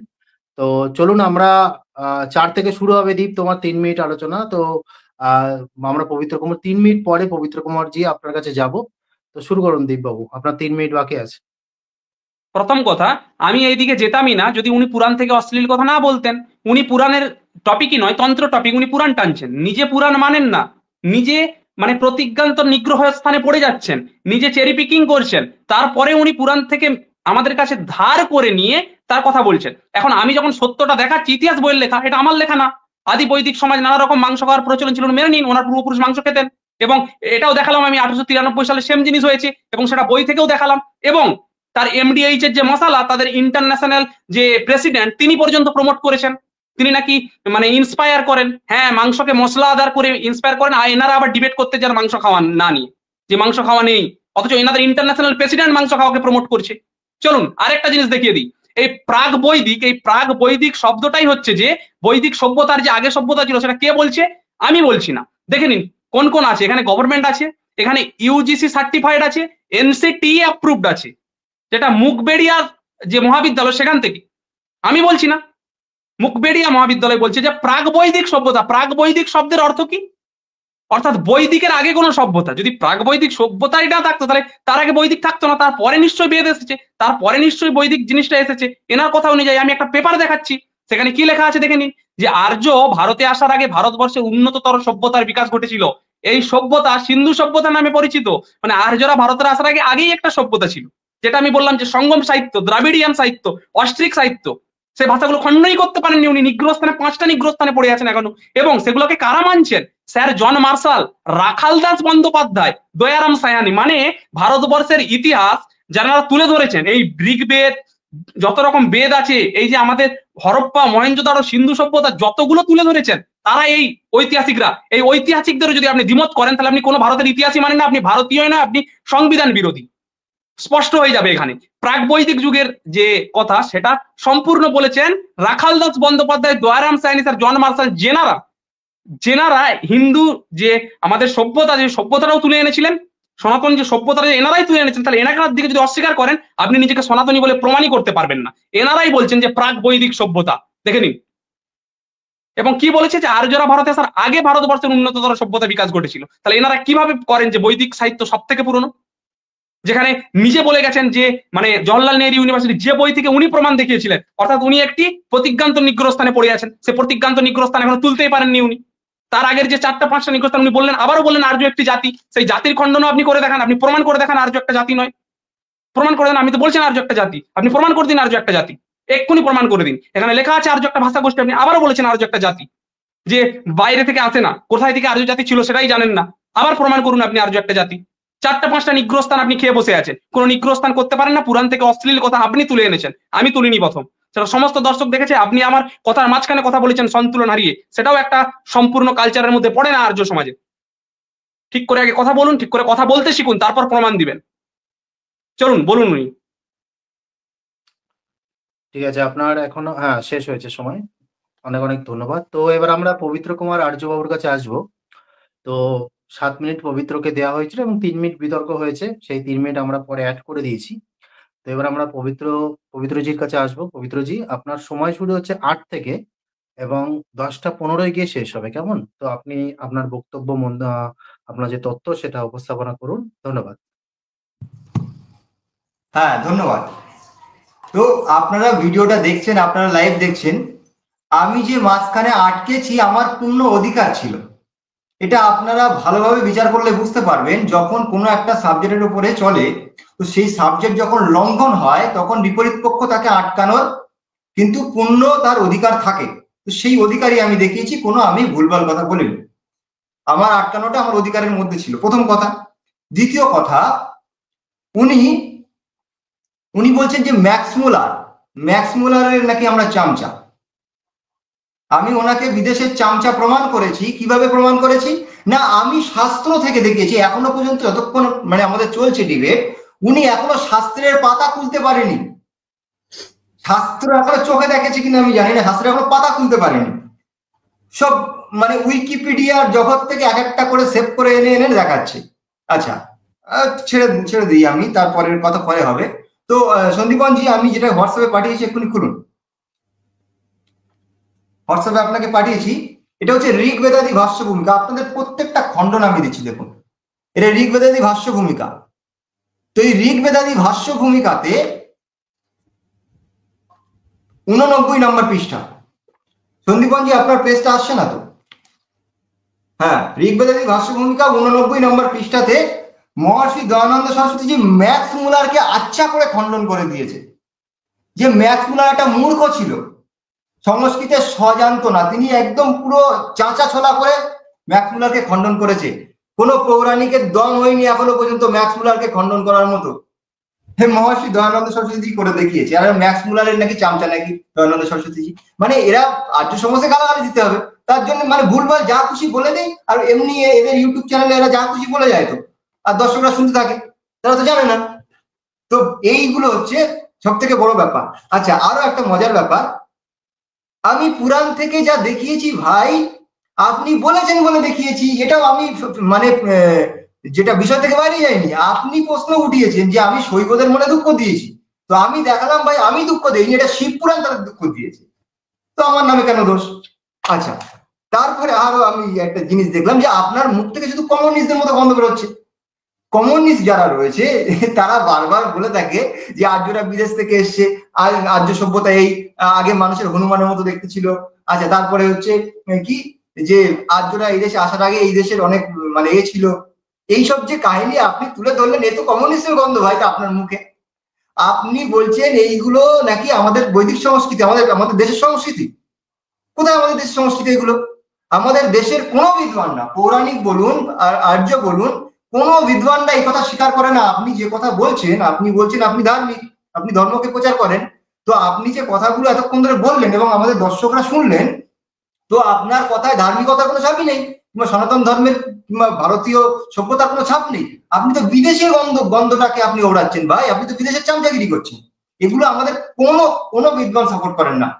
এখানে স্বামী বিবেকানন্দ এটা সাপোর্ট করেনি, স্বামী বিবেকানন্দ এটাকে খণ্ডন করেছেন যে আর্যরা বাইরে থেকে আসেনি। ভাই আপনি কোথা থেকে কোথাকার গল্প দেখাচ্ছেন?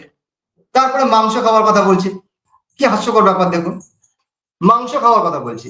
আচ্ছা, মাংস খাওয়ার নিয়ে নাকি আর্য সমাজে দ্বন্দ্ব হয়েছিল। ভাই এইটাই তো মজা ভাই, এইটাই তো আমাদের সার্থকতা। মাংস খাওয়া নিয়ে আর্য সমাজে দ্বন্দ্ব হয়ে গেছে, হয়ে দুটো টিম ভাগ হয়েছে।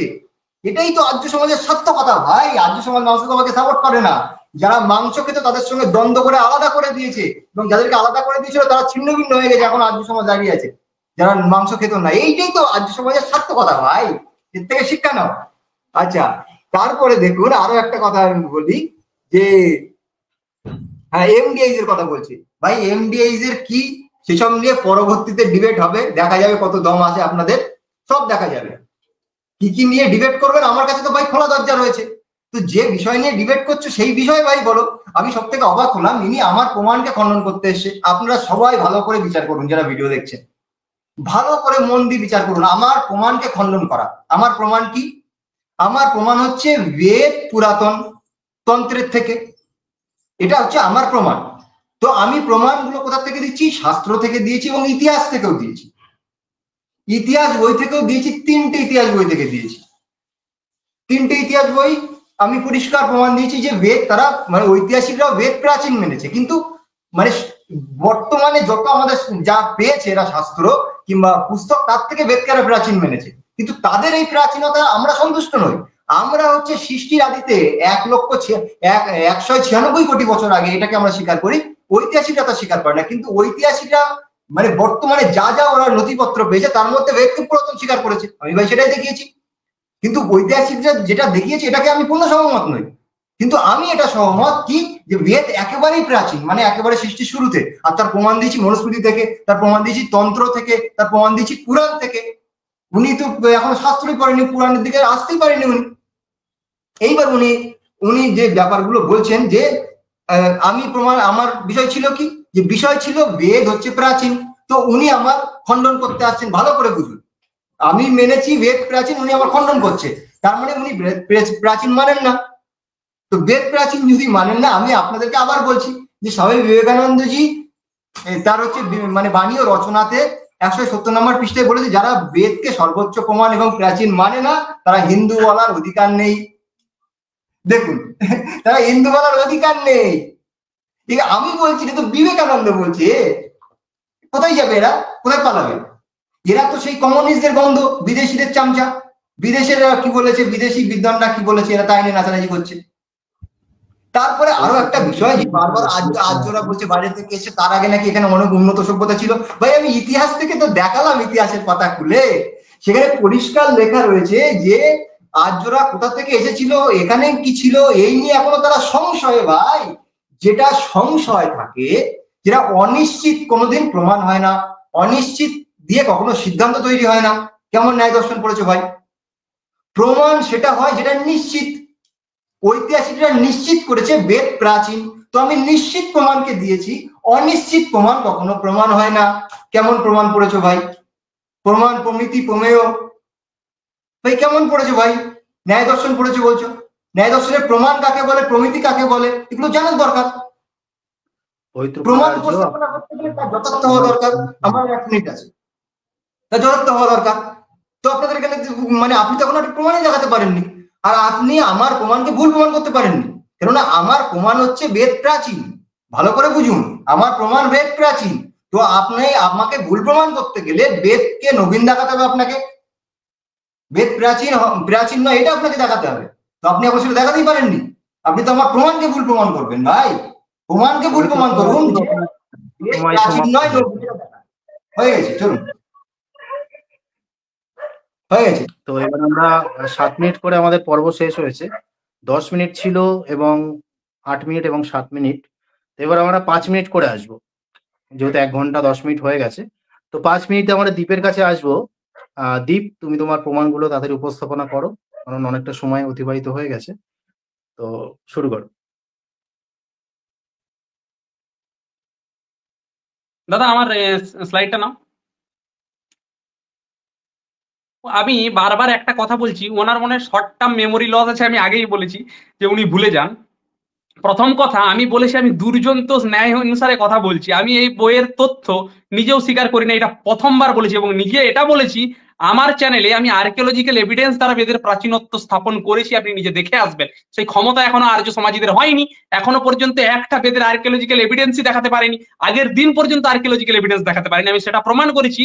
উনি যে বই থেকে প্রমাণ দেখিয়েছিলেন এখন উনি স্বীকার করছেন যে ওই বই আমি মানি না, তার মানে উনি আগের দিন যে প্রমাণগুলো দেখিয়েছিলেন উনি কোনো প্রমাণই দেখাতে পারেননি, অর্থাৎ উনি সহস্রবুদ্ধিতার কাছে হেরে গিয়েছেন।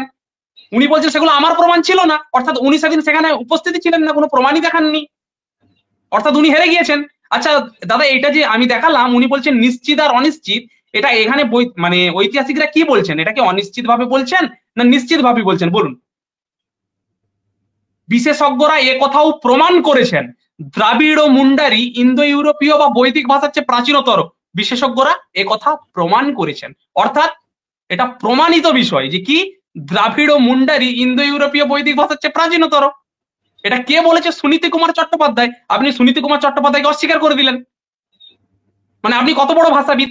আমি এটা মানে প্রমাণ দিচ্ছি, প্রমাণ করেছেন, এটা নিশ্চিত অনিশ্চিতের নয়, এটা নিশ্চিত প্রমাণ করেছেন, তাহলে এটা খণ্ডন দিন। আমি তো প্রথমেই বলে দিচ্ছি এই বইয়ের তথ্য আমি মানি না, আমি দুর্জন্ত ন্যায় অনুসারে এইখানে ডিবেট করতে আসছি, এটা মানেই আপনি বুঝেননি, আপনি প্রথম থেকেই হেরে বসে আছেন, যে আপনি বারবার বলেছেন আমি বেদ মানি না।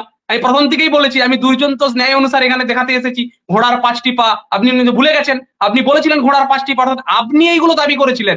এই বিদেশি চামচাদের আগের দিন বিদেশি চামচাদের দোহাই দিয়ে এইসব বইয়ের প্রমাণ দেখিয়েছিলেন, অর্থাৎ আপনি বিদেশি বইদের চামচা, এই বই আপনার দেওয়া, আপনার তুলে আনা প্রমাণ এই একটি বই। এবং আমি আরেকটি যেটা বই দেখেছি সেটাও ইতিহাসের বই, সেটি হচ্ছে যে মধ্যশিক্ষা পর্ষদের, সেখানে লেখা আছে আর্যরা মাংস খেত, সেই দিকে আপনি জানিনি, আর্যরা মাংস খেত মানে বৈদিকরা, সেটা আপনি বলেননি এখনো, সে পয়েন্টটাই তুলেননি। আমি বললাম বেদ থেকে আপনাকে 9 লক্ষ বছরের প্রমাণ দেখাতে, বেদ থেকে প্রমাণ দেখাতে যে মানে ত্রেতা যুগের বয়স, সেটা আপনি দেখাতেই পারেননি, মানে বেদে লেখাই নেই ত্রেতা যুগের বয়স, তাহলে আপনি দাবি কি করে করছেন?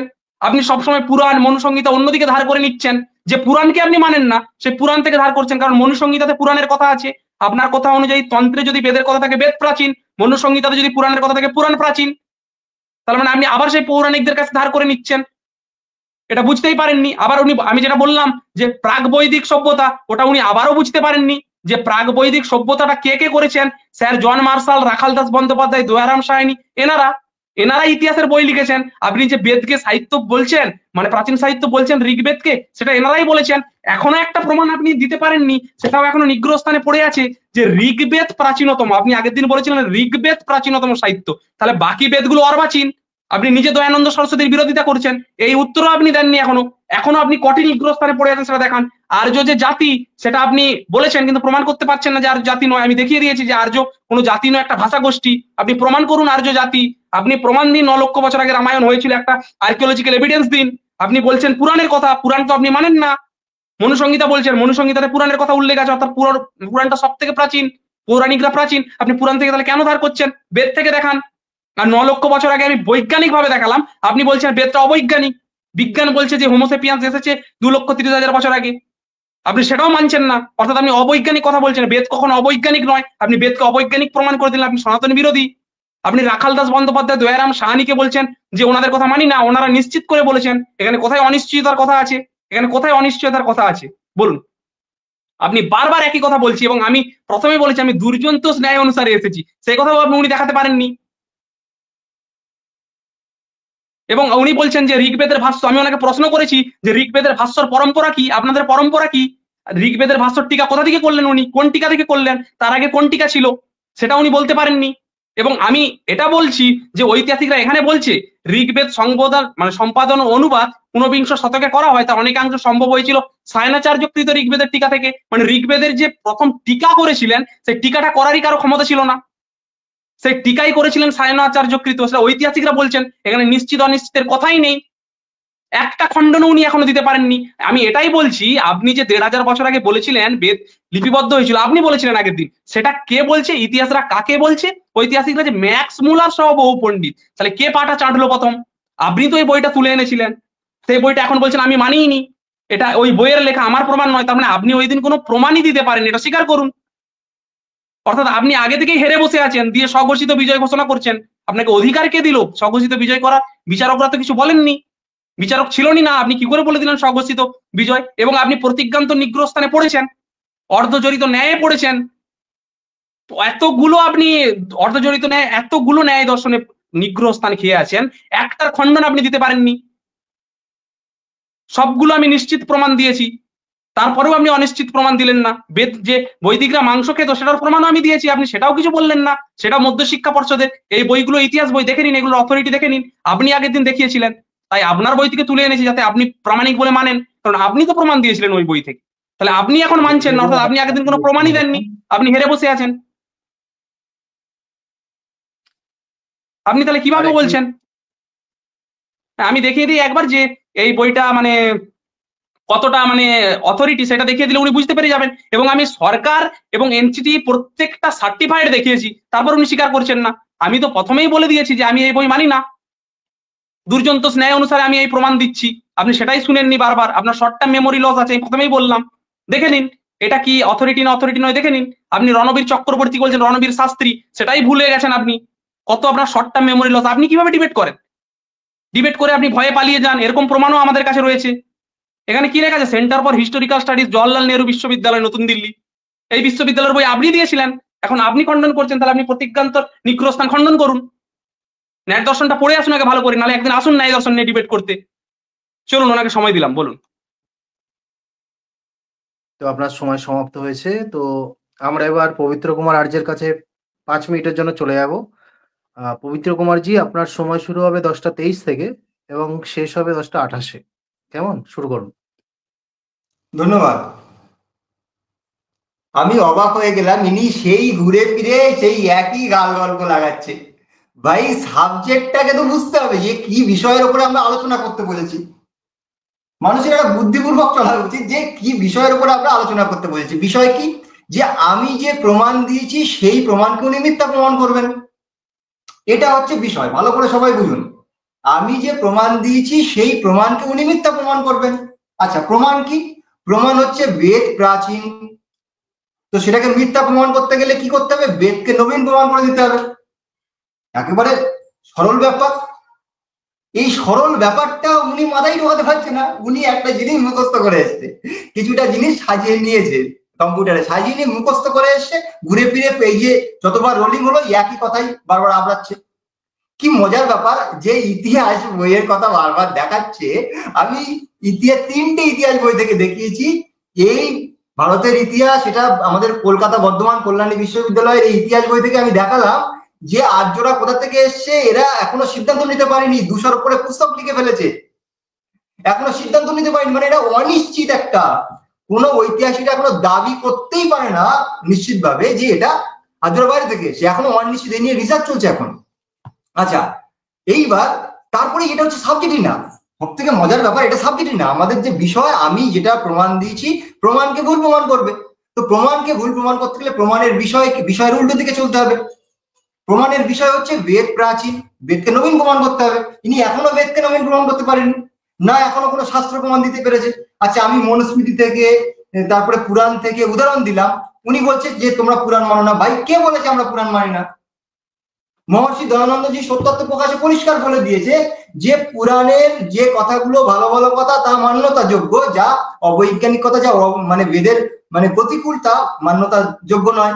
তিনি পরিষ্কার বলেছে একাদশ সমুল্লাসে যে পুরাণের মধ্যে যা বেদের অনুকূল কথা আছে তা মান্যতা যোগ্য। তো আমি কোন জায়গায় বলেছি পুরাণকে আমি পুরোটাই মানি না? পুরাণের মধ্যে যেগুলো অবৈজ্ঞানিকতা সেগুলো মানি না, যেগুলো নোংরা কথা ঢোকানো হয়েছে সেগুলো মানি না। তুই তো আমরা ক্লিয়ার করে দিচ্ছি ভাই। তারপরে ইতিহাসের যে মাংস খাওয়ার কথা বারবার বলছে যে আমি দেখাইনি দেখাইনি, ভাই আমি দেখাবো কেন ভাই? এটা তো সাবজেক্টই না। মাংস খাওয়া নিয়ে অন্য সময় ডিবেট করা যাবে, মাংস খাওয়ার সঙ্গে এর কোনো সম্পর্কই নেই ভাই সাবজেক্টের সঙ্গে। সাবজেক্টের মধ্যে চলতে হবে। তারপরে ন্যায় দর্শনের কথা বারবার বলছে, ন্যায় দর্শনের কতটা পড়েছে জানি না। অভ্যুগমন ন্যায় কি উনি পড়েছেন? অভ্যুগমন যে ন্যায় রয়েছে, অভ্যুগমন ন্যায় হচ্ছে কি, যে আমার বিপরীত পক্ষে যে থাকবে সে যেটাকে মান্যতা করে সেখান থেকে প্রমাণ দেখাও। এটা একদম সরল একটা দারুণ জিনিস। অভ্যুগমন ন্যায় হচ্ছে আমার অপর পক্ষে যে বিবাদী থাকবে সে যে মানে যেটাকে মান্যতা করে, তো প্রমাণ তার থেকে দেখাও, তাহলে তার কাছে সেটা অথেন্টিক হবে। আমি তো ভাই সেটাই করেছি। তিনি একজন ইতিহাসের টিচার, তো আমি তাকে ইতিহাসের বই থেকে দেখিয়ে দিয়েছি। আর কি দেখিয়েছি? যে বিষয় যেটা সেটা দেখিয়েছি বেদ। ভাই মাংস খেত কি ইতিহাসে নেতাজি সুভাষচন্দ্র কোথায় কবে গিয়েছে, এই আর আর মানে আলাউদ্দিন খলজি কি করেছে, আকবর কি করেছে, ভাই এইসব গল্প তো এখানে করার বিষয় না। ইতিহাসে তো আপনি ওই মাংস খাওয়ার কাহিনী দেখাচ্ছেন, আরো অনেক কাহিনী আছে, আকবরের কাহিনী আছে, অনেক কাহিনী আছে ভাই। ওগুলো আমাদের সাবজেক্ট না তো। আমাদের সাবজেক্ট যেটা বেদ প্রাচীন কিনা। তো আমি বেদকে প্রাচীনত্ব সিদ্ধ করেছি, এবং কেবল ইতিহাস থেকে সিদ্ধ করিনি, আমি শাস্ত্র থেকে সিদ্ধ করেছি। আপনি তো শাস্ত্রতে যাচ্ছেনই না, শাস্ত্রটা তো আপনি চোখে দেখেননি এখনো ভাই। মহানির্বাণ তন্ত্রে আপনার মা কালী স্বীকার করেছে ভাই। আপনার মা কালী বলছে যে ঋগ যজুর সাম অথর্ব এই চার বেদকে এই পরমপিতা পরমেশ্বর সৃষ্টির আদিতে মানে শুরুতে প্রকাশ করেছে। আচ্ছা এবার বলছে কি, যে সময়ের গণনাকে আমরা পুরাণ থেকে ধার নিয়েছি। ভাই এনার আইডিয়াই নেই যে বেদের যে অঙ্গ সেখানেই জ্যোতিষশাস্ত্র রয়েছে। তো সেই জ্যোতিষশাস্ত্র থেকেই তো এসছে। আজকে এই পুরাণের মধ্যে যেগুলো আমরা দেখতে পাই গণনা কোথা থেকে এসছে? ওই জ্যোতিষশাস্ত্র থেকে ধার করা। আচ্ছা এই মনুস্মৃতি তো 800 গ্রন্থ ভাই। মনুস্মৃতি মানে পুরাণ, যারা পুরাণ মানে তারা মনুস্মৃতি মানে না। তারা মানে কিন্তু সেইভাবে মানে না। এ তো আমরা বৈদিকরা মানি ভাই মনুস্মৃতিকে। এই জন্য মনুস্মৃতির উপরে যখন কেস লেগেছিল আর্য সমাজ দিয়ে থামিয়েছিল, সে কেস লড়েছিল। তো এই জন্য বুঝতে হবে, আমি আজ পর্যন্ত মানে এখনো পর্যন্ত যা প্রমাণ দিয়েছি শাস্ত্র থেকে প্রমাণ দিয়েছি, মানে আমাদের যেসব বিখ্যাত বিখ্যাত মানুষ তাদের থেকে প্রমাণ দিয়েছি, বিবেকানন্দ থেকে প্রমাণ দিয়েছি যে বেদ প্রাচীন। আমাদের সাবজেক্ট হচ্ছে বেদ প্রাচীনত্ব কিনা। তো আমি প্রমাণ দিচ্ছি বেদ প্রাচীন। তো ইনি এখনো পর্যন্ত আমার প্রমাণকে খণ্ডন করতে পারেনি যে বেদ নবীন, বেদ প্রাচীন নয়, এটা তো উনি এখন প্রমাণই দিতে পারেনি। উনি সেই একই মুখস্থ বিদ্যা বারবার বারবার আবিয়ে যাচ্ছে। কিন্তু হাস্যকর ভাই, আপনি কি নিয়ে মানে ডিবেট করতেছেন আপনি সেটাই ভুলে গেছেন ভাই। একটা মুখস্থ বিদ্যা করে এসেছেন তাই নিয়ে লাফাচ্ছেন ভাই। আপনি তো ডিবেট কখনো করেননি মনে হচ্ছে, শুধু নিজের চ্যানেলে বসে মানে গরম নিতে থাকেন ভাই। আপনি ডিবেট করতেছেন, শাস্ত্র তো আপনি সব জানেন না। এখন তো আপনি শাস্ত্রের পাতাই খোলেননি ভাই, শাস্ত্রের পাতাই খোলেননি আপনি এখনো। আর এই যে রণবীর শাস্ত্রীর যে পুস্তক দেখাচ্ছেন, এটাই ইতিহাসের সর্বোচ্চ প্রমাণ নয়? যদি এটা সর্বোচ্চ প্রমাণ হয় ভাই, এটা কি ভাই? জীবন মুখোপাধ্যায়ের লেখা, এটা কি ভাই? এর বিচারটা কে করবে ভাই? সময় আছে কেমন? হ্যাঁ আপনার কাছে আর 1 মিনিট সময় আছে কেমন? ওই কলেজের স্নাতকের বই ভাই, একটা বই অপরের বিরোধিতা। তার মানে কি ঐতিহাসিকদের মধ্যে দ্বন্দ্ব কন্টিনিউ চলে। ঐতিহাসিকরা নিশ্চিত প্রমাণ এখনো কিছু দিতে পারে না। ঐতিহাসিকরা যে মূর্তিগুলো খুঁজে পেয়েছে সেই মূর্তিগুলোর এখনো ডিটেলস দিতে পারেনি। এই জন্যই তো আমি বলছি, আপনাদের ওই যে ঐতিহাসিকবিদ বসেছিলেন আমার সঙ্গে ডিবেটে, কয়েকটা উলঙ্গ মেয়েদের মূর্তি দেখিয়ে বলেছে এই আমাদের দেবী।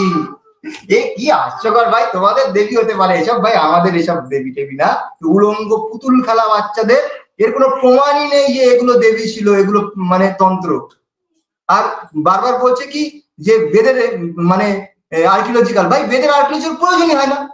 যদি এখন কেউ বলে যে হাওয়া লোহার মতো করে দিতে হবে, তো মূর্খামি ভাই। যার আর্কিওলজিক্যাল প্রমাণের প্রয়োজনই নেই, বেদ সতা প্রমাণ পাতা প্রমাণ প্রমাণ বলা হয়েছে। ইনি শাস্ত্রই পড়েনি তো বুঝবে কি করে শাস্ত্রের ভাষা? চলুন আমার হয়ে গেছে। ধন্যবাদ। তো আমরা একদম আমাদের অনুষ্ঠানের শেষের দিকে পৌঁছে গেছি। তো এবার আমরা 3 মিনিট করে সময় নিয়ে নেব। একদম শেষ মুহূর্তে একদম অতি সংক্ষিপ্তভাবে সবাই শেষ করবেন। তারপরে আমরা 1 মিনিট করে শেষ করে দেবো কেমন? 2 মিনিট আর যাবো না, 1 মিনিট করে তারপরে শেষ করে দেবো। যেহেতু 1 ঘন্টা 24 মিনিট হয়ে গেছে। তো 3 মিনিট দীপের কাছে সময় আছে। দীপের সময় শুরু হবে 10:30 থেকে, 10:29 বাজে। 30 থেকে সময় শুরু হবে, 33 পর্যন্ত চলবে। দীপ শুরু করো। হ্যাঁ দাদা, আমি একটা স্ক্রিন শেয়ার করেছি, এটা আগে আপনি স্ক্রিনটা শেয়ার করুন তারপর বলছি।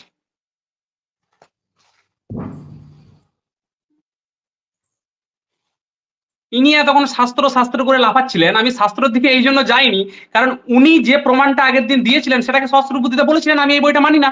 তাহলে উনি আগের দিন তো কোনো প্রমাণই দিতে পারেননি।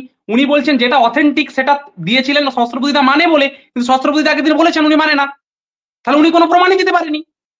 সহস্র বুদ্ধিতা তো আগেই বলে গেলেন যে আমি মানি না এই প্রমাণটা। এটা বাচ্চাদের বই থেকে দেখাচ্ছ তুমি, তাহলে সেই বাচ্চাদের বই তো মানে না বলেছিল, তাহলে আপনি সেখানে হেরে গিয়েছেন, আপনি কোনো প্রমাণই দিতে পারেননি। আপনি তো নিজেই বলছেন আমি ওই দিন কোনো প্রমাণই দেননি, এটা ইতিহাসের বইয়ে লেখা, আমি মানি না। তাহলে আপনি যখন নিজেই মানেন না, আপনি নিজেই কোনো প্রমাণ দেননি, আপনি কি ডিবেট করেছিলেন? হাওয়ায় ডিবেট করেছিলেন? চলুন আপনি শাস্ত্র শাস্ত্র করেছিলেন, আমি এবার শাস্ত্রগুলো দেখাই। এটা কি? আগের দিন আপনার দিকে দেবী সুক্ত দেখিয়েছিল, আপনি মানেন না। আপনি শাস্ত্রার্থ করুন, আমি তো এসেছিলাম ঐতিহাসিক, তন্ত্র এবং শাস্ত্রের প্রাচীনত্ব ছিল, সেখানে ঐতিহাসিকতাই সব থেকে বড় প্রাধান্য পায়। আপনি জ্যোতিষ শাস্ত্র করছেন, দেখাচ্ছি আপনাকে জ্যোতিষ শাস্ত্র।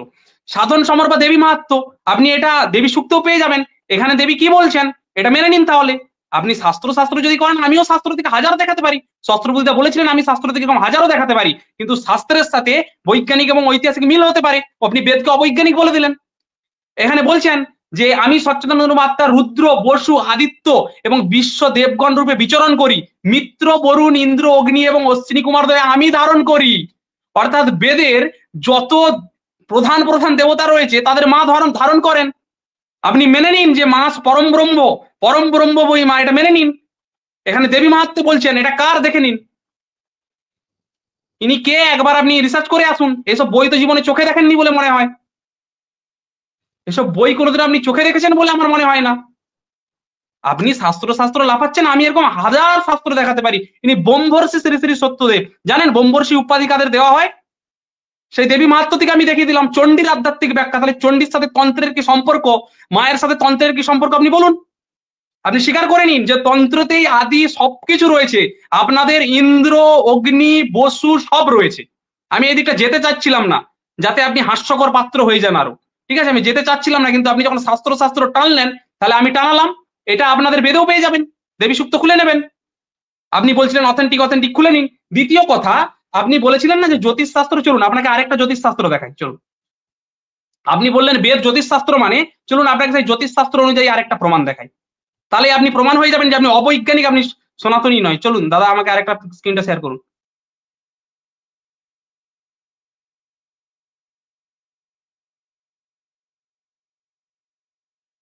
শেয়ার করুন দাদা।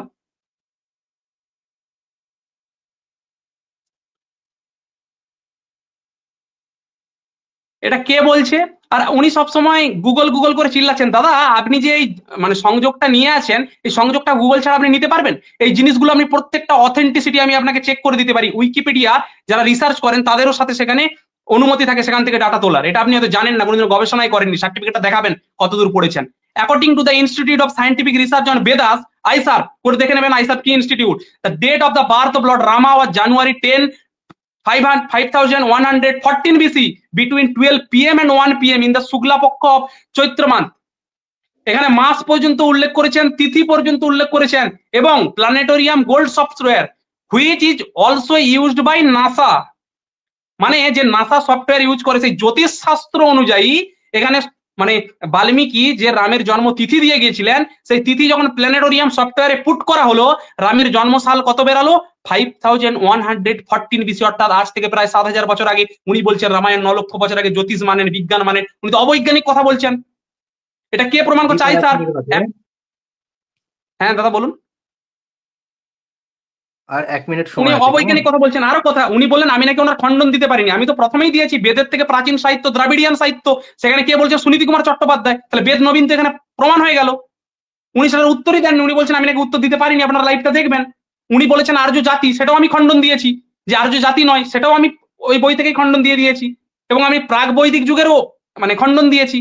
উনি যতগুলো আগের দিন প্রমাণ দিয়েছিলেন প্রত্যেকটার খণ্ডন ইতিহাস বই থেকে এই জন্য দিয়েছি কারণ আপনি ইতিহাস বই থেকে প্রমাণ দিয়েছিলেন উনি। কিন্তু এরকম যে দুমুখ সাপের মতো ব্যবহার করলেন, যেটা প্রতিজ্ঞান্তর ন্যায়ের মধ্যে পড়ে যায়, প্রতিজ্ঞান্তর নিগ্রহের মধ্যে পড়ে, সেইটা উনি নিজেই নিগ্রহ স্থানে এখনো পর্যন্ত চালিয়ে যাচ্ছেন। সেই নিগ্রহ স্থানে এখনো খণ্ডন করতে পারেন, অর্থাৎ উনি টোটাল এখনো 5টি নিগ্রহ স্থানে পড়ে আছেন। কি কি আমি আগে থেকে বলে দিচ্ছি।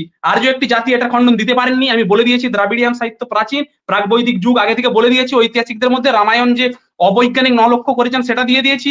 উনি বেদ থেকে 9 লক্ষ বছর কোনো কালি দেখাতে পারেননি, এবং মানে বৈজ্ঞানিক ভাবে যে রামের জন্মস্থান সেটা 7,000 বছর আগে, উনি বলছেন 9 লক্ষ বছর আগে। যে জ্যোতিষশাস্ত্র মানেন অথচ বিজ্ঞান মানেন না, উনি অবৈজ্ঞানিক, বেদকে অবৈজ্ঞানিক প্রমাণ করছেন।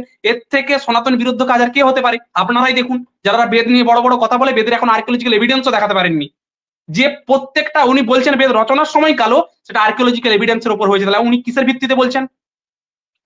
আমার আরেকটা প্রশ্ন ওনাকে থাকবে যে এই যতগুলো নিগ্রহ স্থান আগে এটা কাটিয়ে উঠুন, তারপর আপনি আমাকে মানে কাউন্টার করবেন। আগে নিগ্রহ স্থান কাটিয়ে উঠুন, একটাও নিগ্রহ স্থান আপনি কাটিয়ে উঠতে পারেননি। ধন্যবাদ। যোজক, এবার আমরা 3 মিনিট পবিত্রর কাছে চলে আসবো। পবিত্র, আচ্ছা আচ্ছা,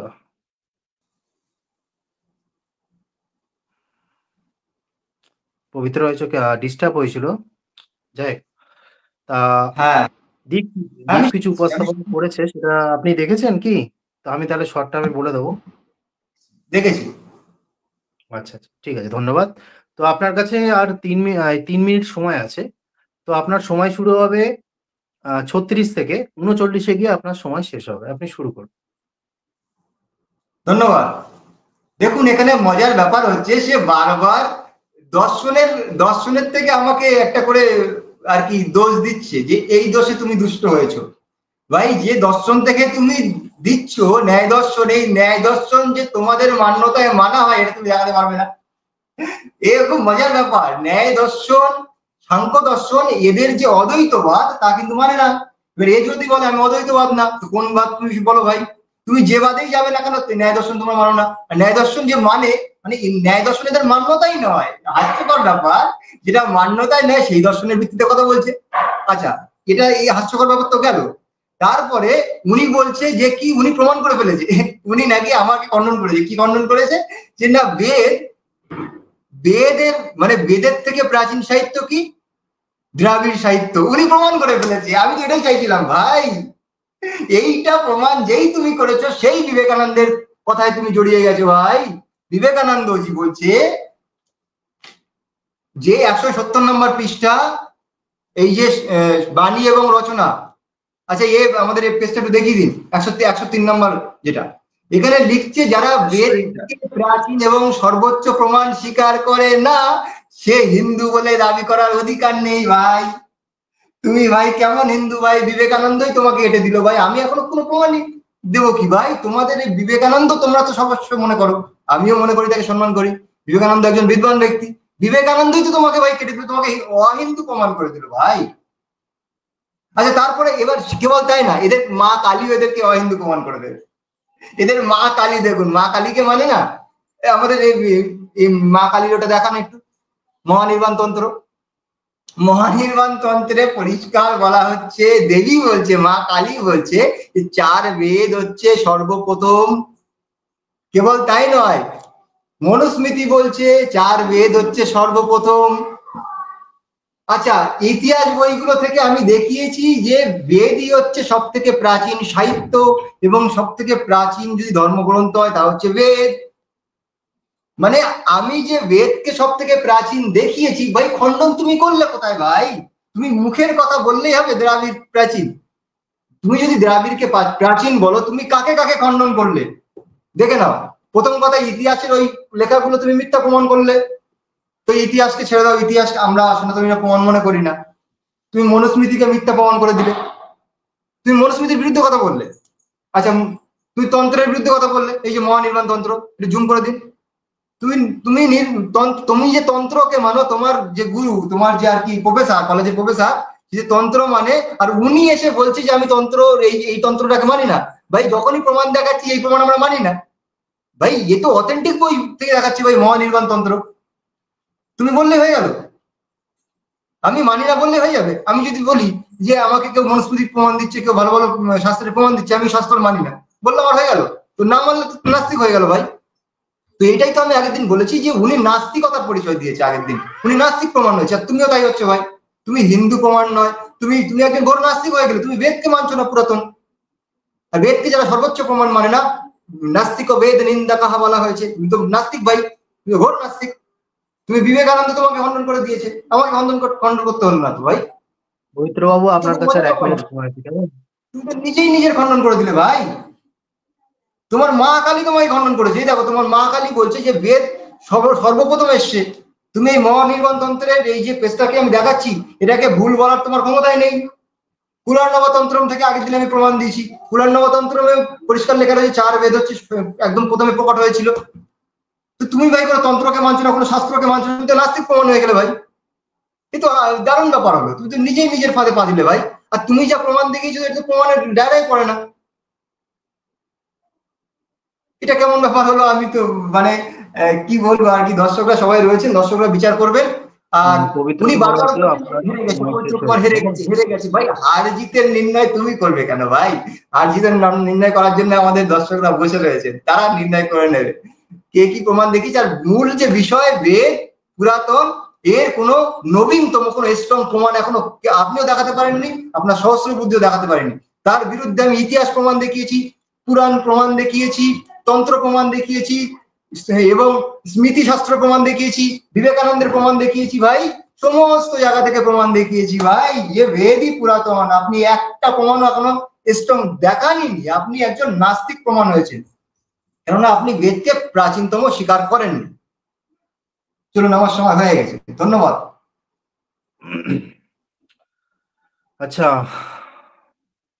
আমরা এবার সর্বশেষ একদম পর্যায়ে চলে এসেছি আমাদের অনুষ্ঠানের। তো 1 মিনিট করে আর সময় আছে, 1 মিনিট করে মানে বলার পর আমরা আমাদের এই লাইভ প্রোগ্রামটি, যে ডিবেট চলছে, সেই ডিবেট প্রোগ্রামটি সমাপ্ত করব। তো এবার আমরা দীপের কাছে একদম শেষ 1 মিনিট প্রমাণ চাইবো, বা তিনি যে প্রমাণ বা তথ্য উপস্থাপনা করবেন সেটা আমরা দেখে নেব। তো দীপের 41 বাজে 42 থেকে সময় শুরু হবে, 43-এ কিন্তু শেষ হয়ে যাবে। কেমন, বলো? প্রথম কথা, পবিত্র কুমার আর্য দাদা শর্ট টার্ম মেমোরি মানে যে আছে শর্ট টার্ম মেমোরি লস, সেটা উনি বারবার প্রমাণ করছেন। আমি প্রথমে বললাম যে আমি দুর্জন্ত ন্যায় অনুসারে এই ডিবেটে এসেছি, অর্থাৎ আপনি বলেছেন ঘোড়ার 5টি পা আছে, যেটা অবৈজ্ঞানিক। আমি সেইটাকে খণ্ডন দিতে এসেছি, অর্থাৎ সেটা নেই। আমি নেগেটিভেরই খণ্ডন দিতে এসেছি। পজিটিভের প্রমাণ হয়, নেগেটিভের কি প্রমাণ হয় দাদা? আপনি বলেছেন যে বই থেকে দেখিয়েছেন, আমি নিজেই বলেছি যে আমি ওই বই মানি না। তাহলে আমি কি করে বেদের বিরুদ্ধে হলাম? আমি তো ওই বইটি থেকেই প্রমাণ দেখিয়েছি। আমি তো নিজেই বলেছি যে আমি দুর্জন্ত ন্যায় অনুসারে এসেছি। আপনি বলেছেন ঘোড়ার 5টি পা আছে, আমি সেটাকে প্রমাণ করতে এসেছি ঘোড়ার 5টি পা নেই। অর্থাৎ আপনি বলেছেন বলে আমি সেটা এসেছি। আর আপনি বলছেন শাস্ত্র, আপনি তো নিজে পুরাণ মানেনই না, বিভিন্ন পৌরাণিকদের আপনি মানে খিল্লি করেন। তাহলে আপনি শুধুমাত্র চেরি পিকিং করছেন, যেটা আমি বারবার বললাম প্রতিজ্ঞান্তর নিগ্রহ। আপনি একটা জিনিস মানছেন, অর্ধজড়িত নিগ্রহ যেটা আছে সেটাও আপনি পড়ে গেছেন, যে একটি বই থেকে বলছেন একবার আমি মানি, একবার বলছি মানিন না। এবং যে বললেন জ্যোতিষশাস্ত্র এবং বৈদিক, সেখান থেকে আপনি এখনো প্রমাণই দেখাতে পারেননি। সেখান থেকে রামায়ণের বয়স, রামের বয়স দেখা যাচ্ছে 7,000 বছর, আপনি বলছেন 9 লক্ষ বছর, যেটা অবৈজ্ঞানিক, যেটা সনাতন বিরোধী। আপনি মা কালীকে গালাগালি করেছেন, কৃষ্ণকে গালাগালি করেছেন, রাধাকে গালাগালি করেছেন, শিবকে গালাগালি করেছেন। আপনি কি করে সনাতনী হন? আপনাদের পূর্বপুরুষরা মাংস খেয়েছে, সেটা এখনো আপনি খণ্ডন দিতে পারেননি। আপনাকে যে জ্যোতিষশাস্ত্র দিকে বললাম, সেটা আপনি খণ্ডন দিতে পারেননি। আর আমি বারবার বলছি যে আমি নিজে বেদকে প্রাচীনতম প্রমাণ করেছি যে আর্কিওলজিক্যাল এভিডেন্স দ্বারা। সেটা আপনাদের আর্য সমাজের কারো ক্ষমতাই নেই। আমার চ্যানেলে গিয়ে একবার দেখে আসবেন, ইউটিউব চ্যানেলে, যে আমি বেদকে কত প্রাচীনতম প্রমাণ করেছি। আপনারা একটা আর্কিওলজিক্যাল এভিডেন্স এখনো পর্যন্ত দেখাতে পারেননি। আমি দেবী মাহাত্ম্য দিকে দেখিয়েছি যে আপনাদের ইন্দ্র, অগ্নি সবকে মা ধারণ করেন। তাহলে কি করে আপনি সেটা খণ্ডন করলেন? যেটা আপনাদের দেবী সূক্তে রয়েছে, আমরা দেবী মাহাত্ম্য দেখালাম, আপনি সেটা মেনে নিন। আপনি সেটা মানছেন না, এবং আপনি এখনো পর্যন্ত 5টা নিগ্রহ স্থানে পড়ে আছেন। জাতিটা নিয়ে আপনি কথাই বলেন না। এবং দ্রাবিড়িয়ান সাহিত্য আমি বলেছি প্রাচীন, কিন্তু আমি ডিবেটটা কেন করছি সেটা আমি বারবার আগে বলেছি, যে আপনি দুর্জন্ত ন্যায় অনুসারে আমি ডিবেটটা করছি। আমি নিজেই মানি না। আপনি বলেছেন ঘোড়ার 5টি পা, আপনি অবৈজ্ঞানিক কথা প্রথমেই তিনি বলেছেন। এবং আমি আমার লাইভ শুরু করেছিলাম যে বিরোধীদের হাতের অস্ত্র তুলে দিয়েছেন। সেই অস্ত্র যদি বিরোধীরা দেয়, সেই জন্য আমি এখানে এসেছি, যে আগেই সেই জিনিসটাকে কনক্লুড করে দিতে। আপনার সময় সমাপ্ত আপনি হয়েছে। শর্ট টার্ম মেমোরি লস আছে দাদা। এবার আমরা পবিত্র কুমারজির সাথে 1 মিনিটের জন্য চলে যাবো। পবিত্র কুমার, 1 মিনিট শুরু করো। তোমার সময় শুরু হচ্ছে 45 থেকে 46 পর্যন্ত তোমার সময় আছে, শুরু করো। হ্যাঁ, খুব ধন্যবাদ দেবো ওনাকে। উনি বিশাল বড় ডাক্তার, উনি আমার মেমোরি নিয়ে উনি বিচার করে ফেলেছেন। উনি অনেক বড় ডাক্তার ভাই। একটা মানে চেম্বার খুলে বসো ভাই, অনেক রুগী অসহায় পড়ে রয়েছে, তাদেরকে চিকিৎসা করো। হ্যাঁ, এখানে যে বিষয়টা, উনি দুর্জন্ত ন্যায় বারবার বলছে, দুর্জন্ত ন্যায় অনুসারে এই একটা শব্দই শিখেছে, তো এর বেশি তো জানে না। উনি ওনাকে যদি ন্যায় দর্শনের অবয়ব গঠন করতে বলি, ওনার দাঁত খুলে হাতে বেরিয়ে আসবে। তো তো এই নিয়ে পরবর্তীতে ডিবেট হবে, এসব কিছু বলছি না। এবার দেবী মাহাত্ম্য যেটা উনি দেখিয়েছেন, ওখানে কোনো কালী নামের নামগন্ধ নেই, ওখানে পরমপিতা পরমেশ্বরের কথা বলা হচ্ছে যে তিনি ইন্দ্র, বায়ু, বরুণ, মানে এখানে পরমপিতা পরমেশ্বরের কথা বলা হচ্ছে, এখানে কারো কোনো কালী মায়ের কোনো কথাই নেই ভাই। সেটাকে এরা এরা এইভাবেই চিটিং বাজিটা করে। এই যে মানে এর আগে যে আমি কিছু প্রমাণ দিয়েছিলাম, এই যে শ্রী চণ্ডীতে দেবী সূক্ত দেখিয়েছে, সেই দেবী সূক্ততে দুর্গার কোনো অস্তিত্ব নেই, এরা গান গল্প ভাবে তৈরি করে মূর্খ বানাচ্ছে মানুষদেরকে। আমি তো এইটাই বারবার আপনাদের সামনে তুলে ধরছি। আর পুরাণকে আমরা গালাগালি দিই না, পুরাণে গালাগালি লেখা আছে সেটাকে আমরা তুলে ধরি, এই সত্যটাকে আমরা উন্মোচন করি। আমরা কারোরকে গালাগালি দেবো আমাদের উদ্দেশ্য না, আমাদের উদ্দেশ্য ধর্মকে প্রচার করা, ধর্মের সত্যকে প্রচার করা। তো সেইটাকে আমরা করছি। এবং ইনি বারবার একই কথাই বললেন যে ইনি স্বীকার করেন না, আমার প্রমাণকে উনি স্বীকার করেন না। তার মানে আমি যে শাস্ত্র থেকে সমস্ত কিছু দেখিয়েছি, ওনার ওটা অস্বীকার রয়েছে। অস্বীকার মানে উনি বেদ প্রাচীন মানেন না, আর বেদ প্রাচীন যদি না মানেন উনি একজন নাস্তিক এবং উনি হিন্দু হওয়ার যোগ্যতা রাখে না। এ কথা তো আমি বারবার দেখাচ্ছি, স্বামী বিবেকানন্দ বলেছে। তো এবার উনি কোথায় গিয়ে পালাবেন, কোন গর্তে পালাবেন, সে ওনার ব্যাপার, আমার এতে দেখার দরকার নেই, ওনার দায়িত্ব আমার নেই। কিন্তু দর্শকরা বুঝতে পেরেছেন যে বিষয় ছিল বেদ প্রাচীন কিনা, এটা আমি প্রমাণ দিয়েছি। তো সেইটাকে খণ্ডন করে উনি একটা প্রমাণও দেখাতে পারেনি যে বেদ নবীন, কোনো শাস্ত্র থেকে দেখাতে পারেনি, কোনো কিছু থেকে দেখাতে পারেনি, কোনো ইতিহাস বই থেকেও দেখাতে পারেনি। উনি যে ইতিহাস বইয়ের কথা বলেছে না, এই ইতিহাস বই থেকে তো আমি দেখিয়েছি যে বেদ প্রাচীন। উনি এই ইতিহাস বই থেকে অন্যান্য ঘটনা দেখাচ্ছে, এই যে বাজরা মাংস সময় সমাপ্ত হয়েছে। বেদ যে নবীন সাবজেক্টকে উনি কমপ্লিট করতে পারেনি, সাবজেক্ট যেটা সেটাকে উনি আচ্ছা, আপনার সময় সমাপ্ত হয়ে গেছে। এইবার আমি 46 সময় আছে, এবার আমি শেষ 10 মিনিট আপনাদের নিজেদের মধ্যে আলোচনা করবেন। এবার আমি কাউকে আটকাবো না। আপনারা কোনটা, কারণ টাইম দেওয়া হচ্ছিল একজনকে, আরেকজন বলছিল, এবার এক একটা করে আপনারা নিজেদের মধ্যে আলোচনা করুন যে দুজনের মাইকে কথা থাকবে। ইন্দ্রবাবু, এই ধরনের কোনো আলোচনা আমার সম্মতি নেই। যে নিয়ম ভাবে ডিবেট হয় সেটা হয়েছে, এখানেই সমাপ্তি হবে। নিজেদের মধ্যে আলোচনা করার আমার নেই। আচ্ছা দীপবাবু, আপনি আপনার সম্মতি উনি তো জানান। উনি হয়তো সেটা মানে করলে হয়তো ভয় পেয়ে যাচ্ছেন, ওই জন্য না বললেন। আমি দুটো প্রশ্ন করতাম, প্রশ্নের উত্তরটা দিয়ে দিলে আমি ভালো হতো। দুটো প্রশ্ন করতাম দাদা। বলে লাভ নেই, এগুলো কোনো সাবজেক্ট না, আর না এই ধরনের কোনো কথা হয়েছে। আমি আমার সময় উনি তো প্রথমেই আমার কথার উপরে কথা বলে নীতি ভঙ্গ করে দিয়েছেন, ওনাকে আর কি বলবো। উনি নিজেই তো নিয়ম মানেন না দাদা। সাবজেক্টই ছিল না, সেই সাবজেক্টকে নতুন করে ঢোকানোর মানেটা কি দাঁড়ায়? আপনি তো আর্কিওলজিক্যাল কোনো এভিডেন্সই দেখাতে পারেননি। বলছিলাম না, কারণ আমি যেটা ভাবছিলাম সেটা হলো দর্শকদের সুবিধার্থে, কারণ দর্শকরা কনফিউশনের মধ্যে আছে, কারণ তারা বুঝতে পারছে না যে দর্শকরা বুঝে নেবে। ঠিক আছে, আচ্ছা, আমাদের যেটা উপস্থাপন করার দরকার আমরা করে দিয়েছি, আমাদের সময় সমাপ্ত। কেউ যদি মনে করে আমি হেরে গিয়েছি তাকেও নমস্তে, কেউ যদি মনে করে জিতে গেছিস তাকেও নমস্তে। এখানে হার জিত আমার উদ্দেশ্য না, আমার উদ্দেশ্য সত্যকে উন্মোচন করা। আমি করেছি। উনি বেদ নবীন এটা একটা প্রমাণ দিতে পারেনি, সবাই বুঝতে পেরেছে। এবং আমি প্রাচীন এটা প্রমাণ দিয়েছি, সেই প্রমাণগুলি খণ্ডন করতে পারিনি, উনি এদিক ওদিক গাল গল্প করে গেছে। তো আমি এর বেশি আর কিছু বলতে চাই না, আর না আমি কোনো পার্সোনাল আলোচনা করতে চাই, আমার কোনো ইন্টারেস্ট নেই। আর না এই নিয়ে কোনো উনি 1 মিনিট বললেন বক্তব্য, তো আমি বলছি উনি এখনো পর্যন্ত মানে ওই যেটা বললাম সায়েন্টিফিক রিসার্চ, ওটার কোনো দেখাতে পারলেন না। এবং রামায়ণ 7000 বছর ওটা দেখালেন, ওটা উনি দেখাতেই পারলেন না। বেদকে অবৈজ্ঞানিক বলেছেন। এবং আমি বললাম যে আমি নিজে মানি না এই গ্রন্থটা, আমি বেদকে প্রাচীনতম নিজে আমি প্রমাণ করেছি আর্কিওলজিক্যাল এভিডেন্স। আর্য সমাজ আমার কাছে ধার নিয়ে যাবেন, আর্য সমাজ আমার কাছে ধার নিয়ে যাবেন। আপনাদের সেই ক্ষমতা হয়নি আর্কিওলজিক্যাল এভিডেন্স দেখানোর। আপনারা গালাগালি করতে পারেন, নীতি ভঙ্গ করতে পারেন, ঠিক আছে, আর কিছু আমি বলবো। আপনি নিগ্রহ স্থানে পড়ে আছেন 4টি, এখনো 4টি নিগ্রহ স্থান, আপনি হেরে বসে আছেন 4টি নিগ্রহ স্থান, এখনো ক্লিয়ার করতে পারেননি। কারণ 3টি হলেই হেরে যায়, 3টি পরাজয়, 4টি হয়ে আছে। আচ্ছা, ঠিক আছে, ঠিক আছে। দুজনকেই মিউট করব। তো চলুন, দুজনকেই মিউট করে দিয়েছি, কারণ বিতর্ক বাড়বে ধীরে ধীরে। তো যাক, আমি সমাপ্ত করব। তো সবাইকে অনেক অনেক ধন্যবাদ। আমি আবার মিউট খুলে দিচ্ছি সবার, কারণ খারাপ দেখায় ব্যাপারটা।